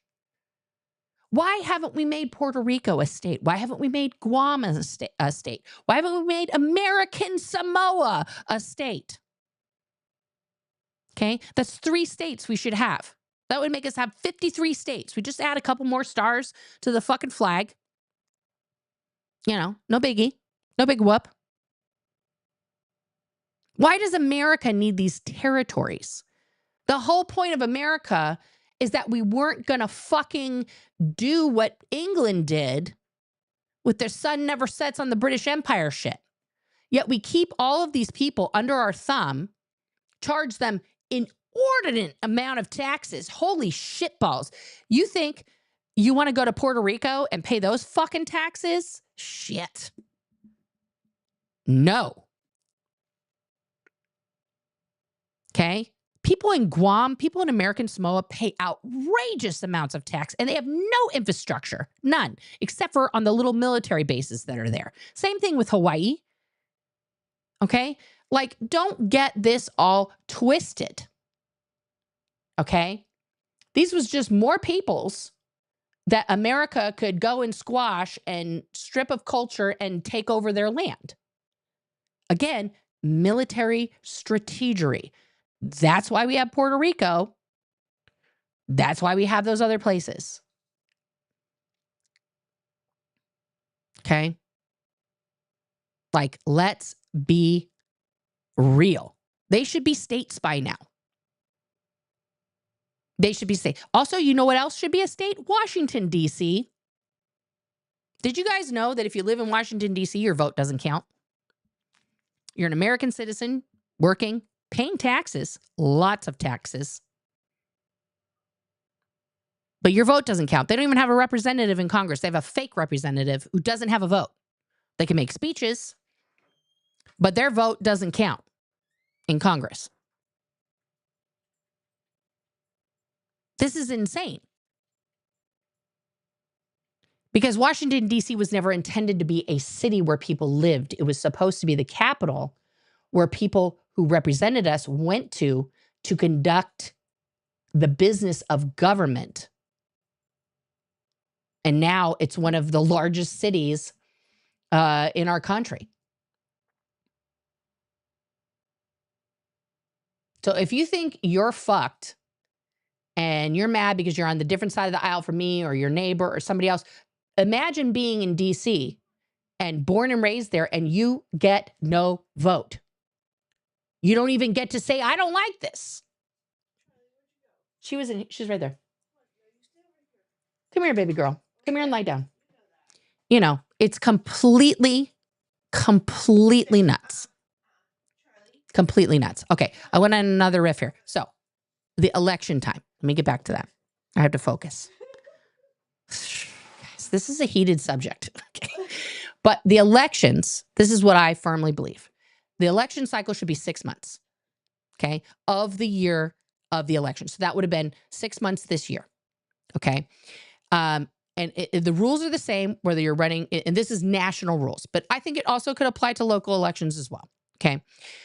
And we'll just talk about the president, but everybody else would run the same way, okay? Because the president is the one where we have more events, right? It's like a presidential election is like a fucking track meet. Those things go forever.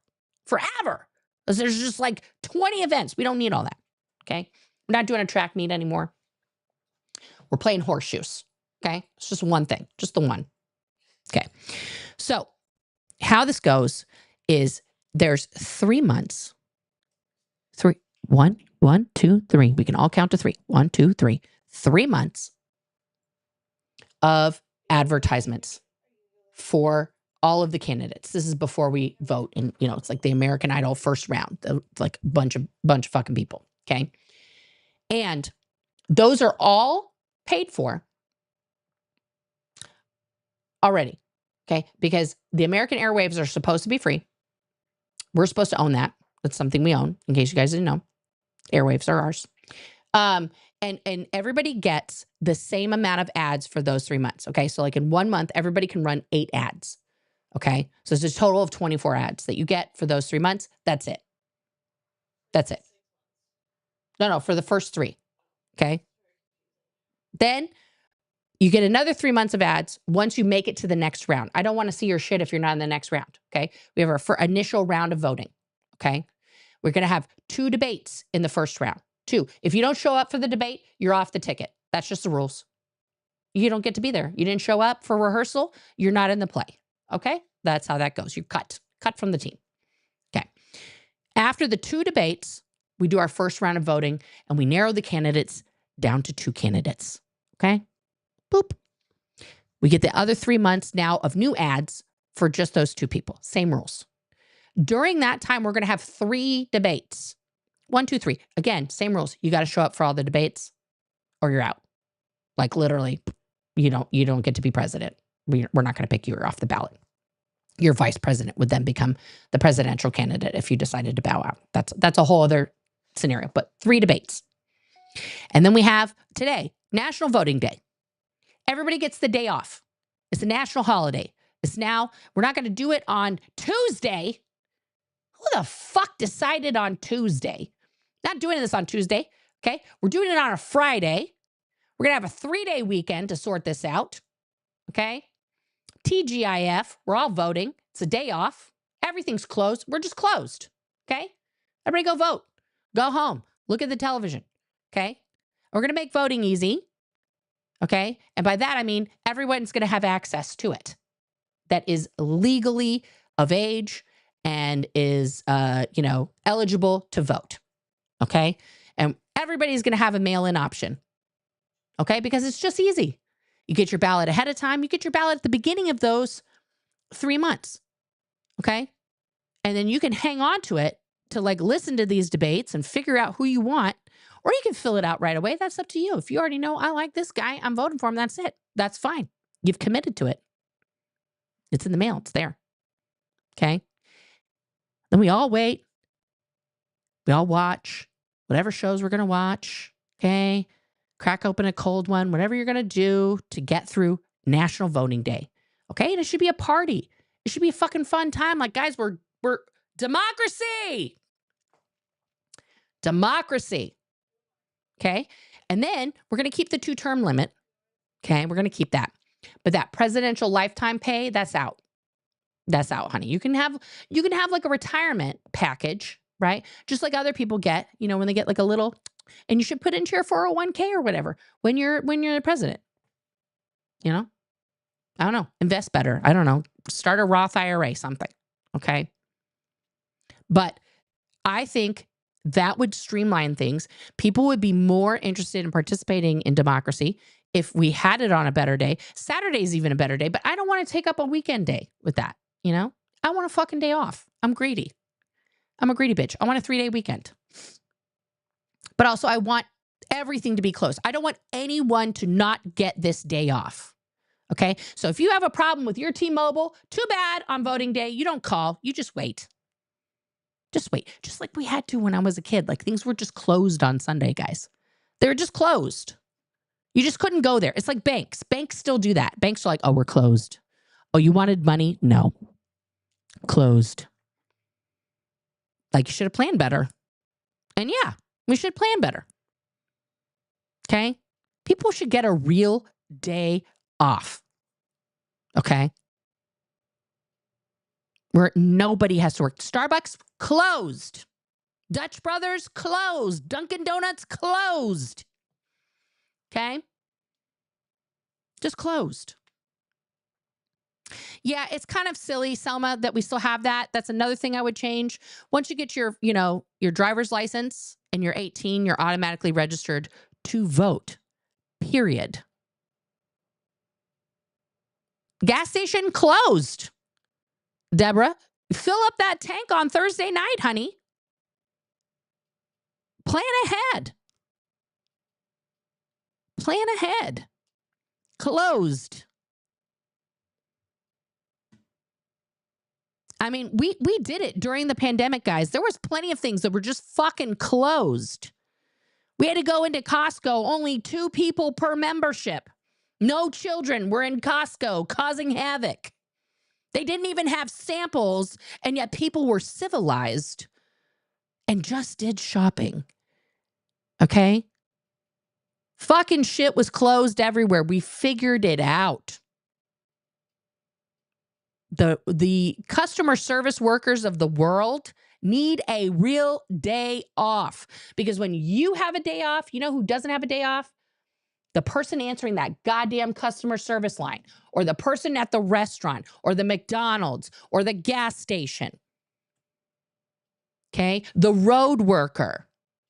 Okay? Emergency personnel don't get no fucking days off. We need, yes. Guys, but let's be real. Why do we buy it from Russia? Why do we buy this enormous Alaska's enormous, y'all. It's almost as big as the whole United States. Why do we buy this chunk of tundra from Russia? Because we didn't want Canada to have it.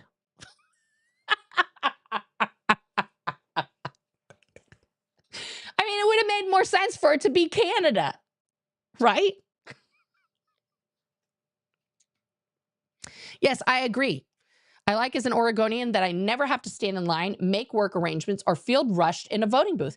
We have only mail-in voting, and I love it. I love it too. And we found out something new because some J-hole decided to try and set one of our ballot boxes on fire, like drop an incendiary device in the ballot box to burn, literally strip people of their vote. Guess what? Guess what, dum-dums? They have fire suppression inside of them. Joke's on you, dipshit. So yeah, only 3 ballots were affected, and those people get to vote again because Oregon rocks on that. Okay, guys, I'm going to go through these comments and questions here. All right. But let's circle back to the very beginning. Please, I'm going to quote Sylvia, who, when she was the steward in crew dining when I was at Celebrity Center. She was a beautiful, wonderful Ecuadorian woman who English was like, I think, her 3rd language. And she had a very heavy accent. And every day after you're wrapping up your meal and you're putting your dishes away, she would come around. Everybody vote, please vote. If you don't vote, then my stats is down. Please vote. Everybody vote. Did you vote? Okay, you better vote because your vote counts. I miss you, Sylvia. You're fantastic. And I did vote for you. I voted. Just the one time because you can only vote once, guys. Okay. And that's the only thing I don't like about living here in Oregon is I don't get a sticker. I miss my sticker. I wanted to put it on my water bottle, but it's not, we don't have one. They don't mail you the sticker with your ballot. I think they should. Oregon does let you pump your own gas now. That was something we passed last year. And you should see Oregonians trying to operate a pump. It is hilarious. There are still some stations where they don't let you pump it. They're very vehement. But also, guys, you have to realize this was a huge form of employment for, some people who were, criminals who had gotten out of jail, people going through rehab, or sometimes people with special needs could do that job, and they were getting paid a living wage to pump people's gas, and they kind of fucked everybody out of that. It was like a job that you could pay your rent with to pump people's gas, and people were proud of that. And now they can't do that at every station. So it's kind of sad to me in some ways, because at first I thought, this is fucking stupid. I want to pump my own gas. I'm in California. I don't know the fuck to pump gas. And oh my God, man, when people try to figure this out and they've never done it, that could be a whole YouTube channel right there. Just Oregonians trying to pump gas. Guys, thank you for sending me money. This is insanity. Cassandra Reiners, I enjoy you so much. Thank you for that. Chrissy, thank you. Canadian activist here. Get out, vote. Your down ballot votes matter just as much. Get out and vote for all of us. Yes, Chrissy, I stand in solidarity. We may become neighbors if things go sideways. So save me and my wife a spot on your couch. Rogue Lesser, Grant and ASL vote for the same guy. The irony. Yeah. Well, you know, Joe Rogan just endorsed Trump, so he's definitely swaying that vote. That's for sure. Yeah, I would, you know, I don't want to dedicate 1 second to Aaron on this, you know, but he's a fiscal conservative progressive, you know, which is not a real thing. It's just not a real thing. It's not real. I like money too. Yeah. Ms. Pillow, holy cannolis, thank you. On Rewind, thank you for airing that Cardone was a Trump at the Trump Madison Square Garden headliner. Yeah. Yeah. I've been messaging anti-Scientology YouTubers. One in particular has done numerous Cardone videos and have gotten no response other than from you. Thank you. You're welcome. Because it's a fact. You know, and today is the day for politics. This doesn't mean I'm turning this whole channel into a political channel, guys, but today is election day. It's appropriate. And when I was in Scientology, thank you, not a streamer, bro. Future Nora election fund. Yes. Hey, let's do it. They tell you who to vote for. They would like come around, like when Aaron and I were on training at Flag, they came around to the tables in 1996. Okay. Because there was like a local election happening that fall when I first got there in November. And they were like, hey, by the way, you know, we totally can't tell you who to vote for because that's illegal in this country. However, we really like Joe. You know, he's very friendly and he's come to several events and galas. And we really feel like that if you voted for him, that would support Scientology. That's the greatest good for the greatest number of dynamics. But of course, we're not telling you who to vote for. But if you vote for Carolina, you're a disgusting SP degraded being. But please vote for whoever you want, especially Joe. Oh, another super chat from Ms. Pillow. What? And what will happen to our efforts to remove Scientology's tax exemption if Grant's and COS's adjacent Hulk Hogan buddy, a candidate, is elected? Correct. It will be deep sixed, and Cardone's suits could be set as disappeared. Can't let it happen. Correct, Ms. Pillow. Yes. Paralyze the Paralyze is in the you pit Pat Broker for COB 2024. Well, he was supposed to take over the whole thing. If he's still alive, I would love to see him like do a coup to just be like, I'm taking it back. Oh, that witch share. Thank you. I have many issues with Trump. One is the fact that he's been accused of SA over 26 times and was all over the Epstein list. Yeah. It's literally not rocket science that Trump is a grapist. It's all part of grape culture. Yeah. Yeah, guys. You know, when he was elected in 2016, I was in Washington, D.C., donning a pussy hat. I saw the inauguration. I was there for it live and stood amongst teen and young people protesters, streaming that to my Facebook Live at the time because I was not a YouTuber then. Yeah, to watch how these young people were treated because they were standing up and saying, I don't like Trump, and this is not a good idea. To watch grown, adult, elderly humans, okay, these are people my mom's age and slightly younger, particularly the white women, throw hot coffee, try to punch young women half their size out, physically assault them, verbally assault them, spit on them, simply because they said, I don't like this man, and he's a criminal, which he is. We've proven that in a court of law now. That was some of the most disturbing behavior I saw until January 6th. I watched that unfold live on C-SPAN.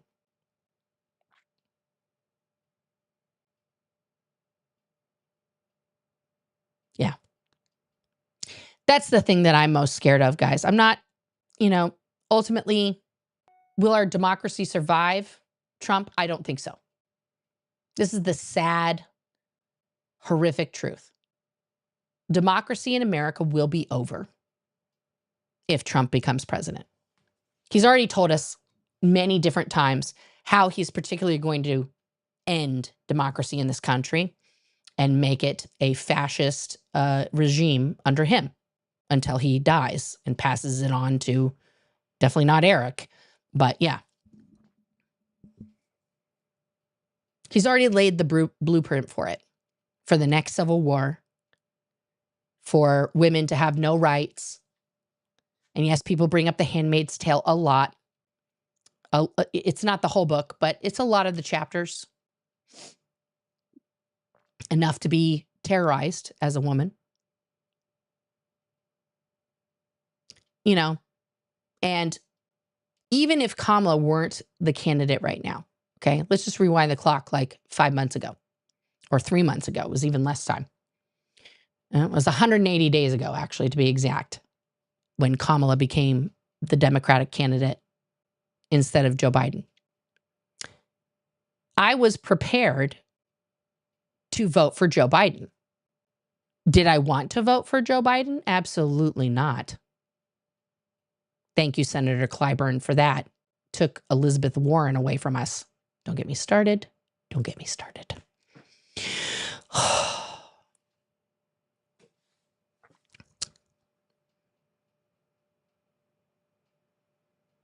And I would have done it because that vote would have been for the democracy of this country. To preserve democracy for another 4 years is way more important than having the perfect candidate go into office. Kamala, on the other hand, is young, smart, very powerful. She is, no, thank you, Siri. I believe, honestly, that she has a good plan to help the majority of Americans to have a better life in this country. And if I don't get every single one of those benefits because I don't qualify for something that she proposes. Okay, for example, like one of the fairy tale promises that's been put out there, and it's a fairy tale promise on both sides, is $25,000 for first-time homeowner, home buying assistance. I was like, my wife and I turned to each other and were like, is that retroactive? Because we just bought our first home. Not this year, a few years back. I would love, please, hello, yes. I'll take that. But I won't qualify for that. My wife went to college for 4 years. She paid her student loans herself. She paid it off. But she still wants people to have free college. Now, she's not going to get retroactive, payback, but she believes in that. I, of course, was in a cult, guys. Just don't forget. I was in a cult. I didn't go to college. That's where I was. Just because you are not eligible for a specific benefit at the time that it's being enacted, for whatever qualification you don't meet, does not mean that the majority of people shouldn't have that benefit. Right? Because if it helps the majority of people, even ones that come after you, it's still a benefit. Because it makes life better. And when life is better, right, for the majority of people, when people have less worries, less burdens, they're nicer to each other. People talk to each other. They help each other because they can. They spend more time with their kids. They spend more time with their families. They spend more time enjoying life. When people are happy, the economy is good, right? because people buy shit. Kind of works both ways. When people are depressed, they buy shit too. But it's much better when people are happy and they're buying shit, because then they're enjoying the shit they buy. It's not just trying to fill some void in their heart because they don't have any other happiness. Like, we should work for that. We should work for that. All right. Cuddly Floof. Oh, it's true. You are Wonder Woman. Well, thank you very much, Cuddly Floof. Thanks for tuning in from all the way across the pond there. And Casillas, I think this proves that we need a gay person in charge of the elections and their regulations. Nora, election queen next year. I would love to. I mean, I'll team up with Pete Buttigieg. We'll get it done. You know, we'll get it done. We'll handle it. You know, we need some fabulous gays in key positions. Yes, I want visitors. Oh, Jesus, guys, it's getting late. I have to cook and I gotta get things because it's election night. Let me check out the comments here. I'm gonna vet these a little bit. Vernon, I feel like this will be 2000 with Bush versus Gore. I really hope not. I really don't want any hanging chads. Either way it goes, I want it to be definitive. This will be a close election, guys. Brace yourself. Okay? It's going to be close. And as somebody else said, and I'm going to repeat this because this is a fact. If Kamala does not win, I want you to come closer, white women. Come to me, my fellow white women. Come close to the camera. It's our fault. Okay? White women in huge numbers voted for Trump during the last cycle. During both other times he ran. White women. We are the problem. Which is why, once again, a black woman is going to clean up all of our shit. So we need to put the respect on her and give her all the support that we can with the little privilege we have left and help her be successful, white women. Talking to you and me. Like, fucking for real.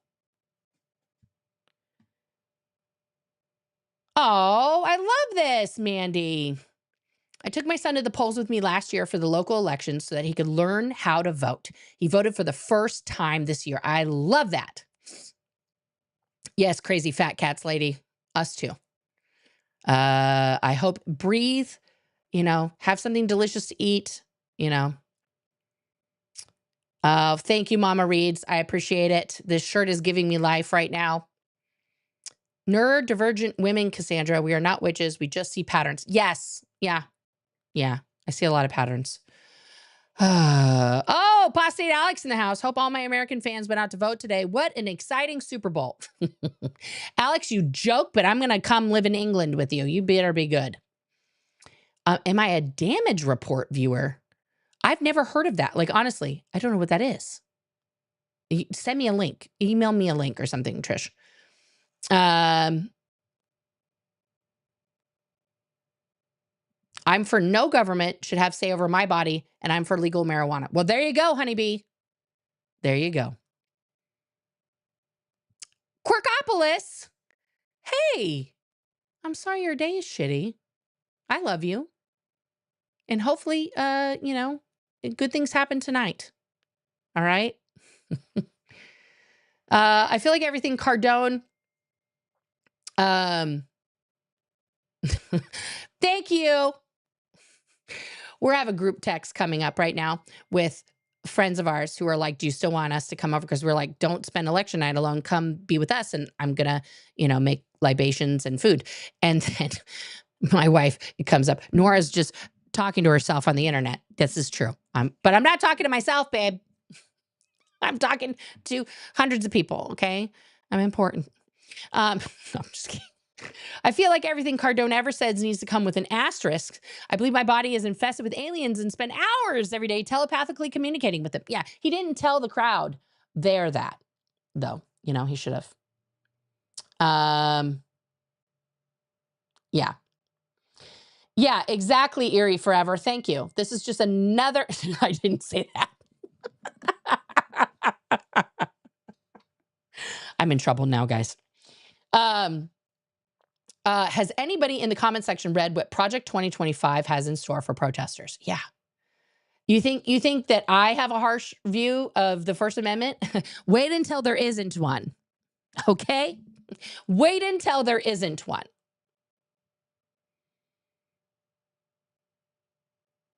Let's see here. Okay, Equisheart, let's see what here. I've always been firmly independent because at the end of the day, for me, it's not about this side or that side. It's about who I feel would do a better job running our country. Correct. That's who you should vote for. Because you said you were talking. Okay, my wife said I was talking to the internet. I want to correct the quote. She did not say I was talking to myself. The whole frickin' internet. That's what she said. Okay, direct quote.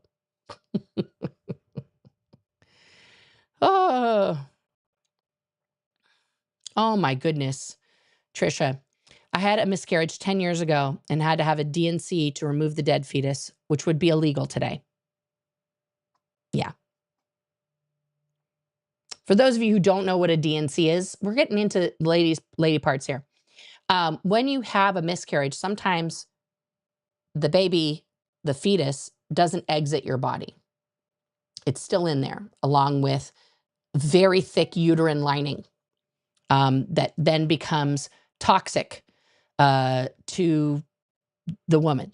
And so it has to be manually removed through a very lightly sedated surgical procedure where a doctor essentially goes into a woman's uterus with a surgical spatula and just sort of, you know, like when you're making brownies and you use your little spatula to get all the last bits. Yeah, that's what they do with that. It is extremely painful. It takes a very long time for a woman to recover from that. The recovery time is the same as actually giving birth. And yes, under Project 2025 and other things Trump has promised, that life-saving procedure for a woman would be illegal and is already illegal in some states in this country in the year of our Lord 2024. Yeah. Selma, I happily watched both my husbands get a vasectomy live. How many husbands do you have, Selma? What's going on there in the Netherlands? Amber, this is incredibly sad, honey, and I'm sorry. I lost 3 babies. Thank goodness for my doctor, or I probably wouldn't be here. Yeah. Medical care, turns out, is important. And my heart breaks for it. I know you have other kids, Amber, but, you know, my mom had 8 miscarriages before she had me, guys. She kept trying. Yeah. Yes. I'm gonna pull up something my friend sent me here. Hang on.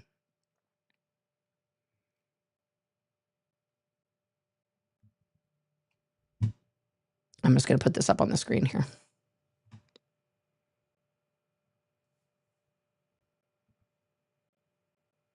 Yeah, won't be long now before Anita Recount makes her appearance. I'm sorry. It's fantastic.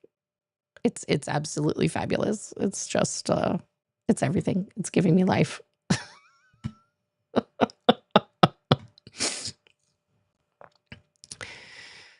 Oh my goodness.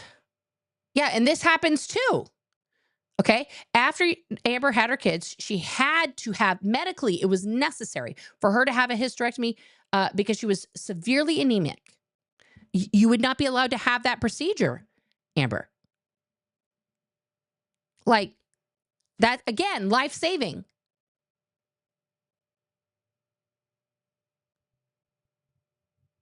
Correct, Selma. See, look, someone from the Netherlands, guys, knows our history better than they teach it in school here. Except for the Native Americans, everybody here is a descendant of immigrants or slaves. Correct. I am. My grandpa was an illegal alien from Greece, y'all.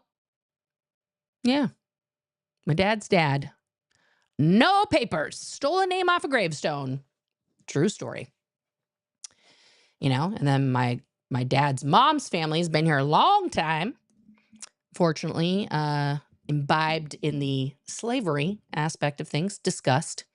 And on my mom's side, mystery on her grandma.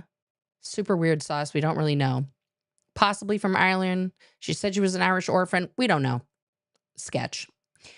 You know, that's her dad's side.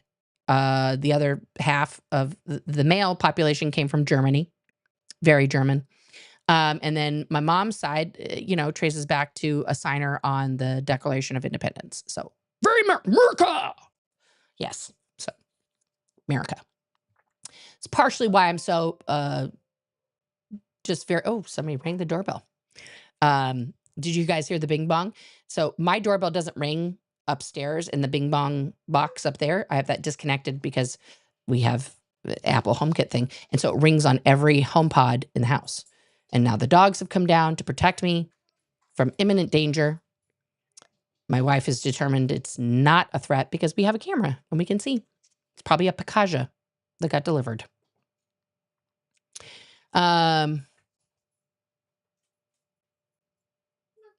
Yes, Steve Hassan wrote an entire book called The Cult of Trump. I recommend reading it. He is an expert on cults and Trump's cult for himself. What was it? Oh, somebody's there. My wife's getting up. So yeah, definitely get that book. Let me find a link to it here. Let me go, and I'm going to get you guys a link for that book. Because Steve Hassan is wonderful. Actually, Steve, if you're watching, I haven't talked to you in years. I would love to have you on.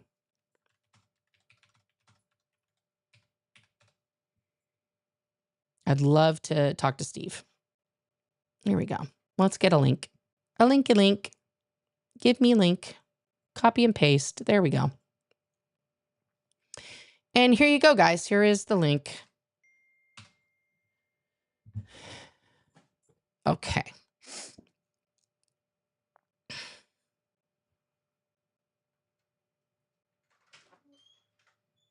Yeah, that's wild, Crafting Emily. I have a medical condition, medical disorder, where if I get pregnant, it could get 100% better or 100% worse. I'm almost scared to have children because what if I get worse and I can't carry or handle the baby? Yeah. That sounds awful. I'm so sorry. Oh, Corkopolis. Thank you. You're welcome. Your washer hose broke. Oh no, and flooded your whole basement. That sucks. That's awful. I'm sorry that your whole basement is flooded. That's really suck. That's a lot of fucking money and bullshit. I'm sorry. That's awful. Hi. What was at the door? Oh, a kid. They want money for something that they're raising money. Yeah. Were they raising money for the Conestoga thing or? Oh, okay. Yeah. All these kids want money. They're all going places. They're like, please, sir, I'm poor. I'm like, me too.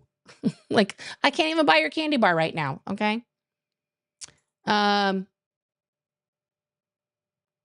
that's nice, Gunna Fawcett. When my son was younger, he wanted to go with me to see how voting works after he said, thank you for taking me to the polo station.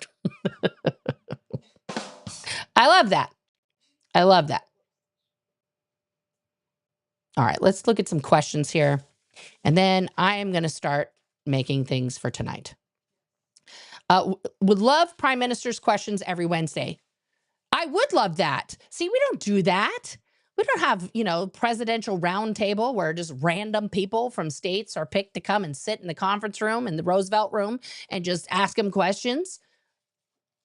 And also, it's time for a lady to be in charge. Many other countries have done this. Okay? It's time. It's time. How are Scientologists pro-life? Because he said so in Dianetics, that an abortion is like the worst thing that anybody could do. Oh, thank you. That's lovely. You know, they're not. Everything in Scientology, that should just tell you everything right there, Selma. Everything in Scientology is we do this and then you flip it and you do the other thing, but say you're still doing this. Okay, just, yeah. And that's how the brain of a Scientologist works. Did I ever vote Republican while in Scientology? Fuck no. No. I voted in 96, and then I wasn't allowed to vote in the 2000 election because I couldn't get time off to go vote. So they actually stripped me of my civil rights of voting. They wouldn't allow me to register because they don't want people to get called for jury duty. So they don't allow you to register. And therefore I couldn't vote because they stripped me of that. I did vote again in 2004, bitches. All right. Why are these people voting anyway? Aren't they dead set on this being an all set up and fake? Yes. Why bother Trumpers? You're going to start burning the Capitol if you lose anyway. Yeah. I mean, it tracks. That's what they did last time. But the difference is, I don't think Trump's going to hold that same little speech outside. Because if he loses, guess what starts like the week after this, next week? Sentencing. He's very scared, y'all. The only reason he wants to win for president of the United States has nothing to do with the fairy tale promises he's made. He has one purpose for winning. You know what that purpose is? To pardon himself. That's it. He doesn't give two shits about all the other stuff. The Trump, blah, blah, blah, blah, blah, blah. No. He wants to pardon himself, guys. And then he's going to go golf. That's it. Alex. Okay, let's cut to the chase. When are y'all returning our tea and rejoining the United Kingdom? Frankly, at this point, Alex, I think that's a great idea.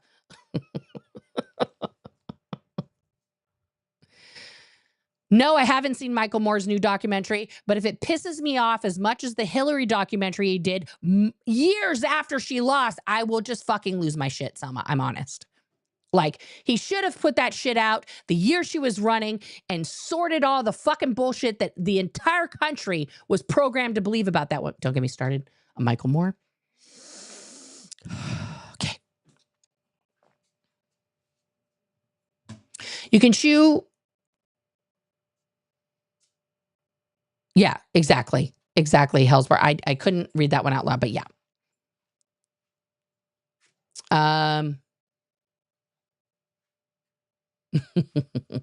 Yeah, Ron wanted his own city that would resemble the United Nations. Yeah, because he was cuckoo, cachoo, and he thought the whole world was going to be Scientology, though. Remember, Steffi? Remember? Yeah.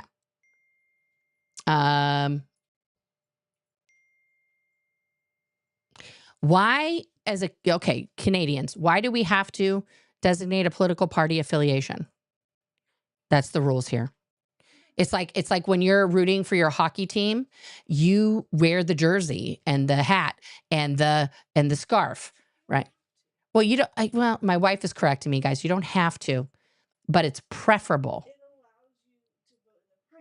Oh, that's right. The main reason is for the primaries because our system is fucked up, guys. Because we have too many things, just too many steps. We need to get back to horseshoes and less, track meet. Okay. Yeah. That's but it's all about though. It is about kind of like sports, right? You have your favorite team, your favorite players. You wear the colors. You paint your face. All the things. It's like that. Like you would never not declare what team you're rooting for at a hockey game.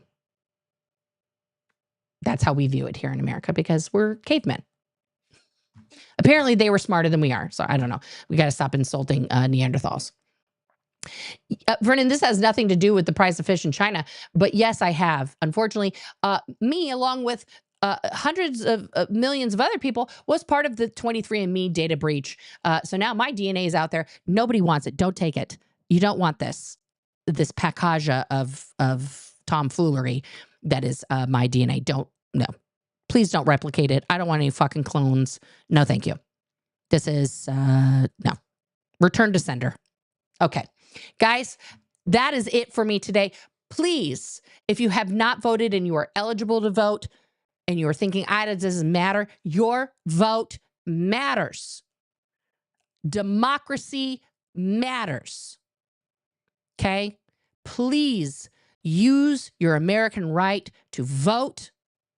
Vote for your life. Vote for the livelihood of everyone around you. Take that into consideration. All right? I love you guys. We'll be back with more regularly scheduled Scientology nonsense on another day. And I will see you, as always, on the Flippity Dippity. Thank you so much to the mods, to the members, and everybody who tuned in today. Click that link. Find me everywhere. We'll chat. It's fun. Or send me some money. I need it.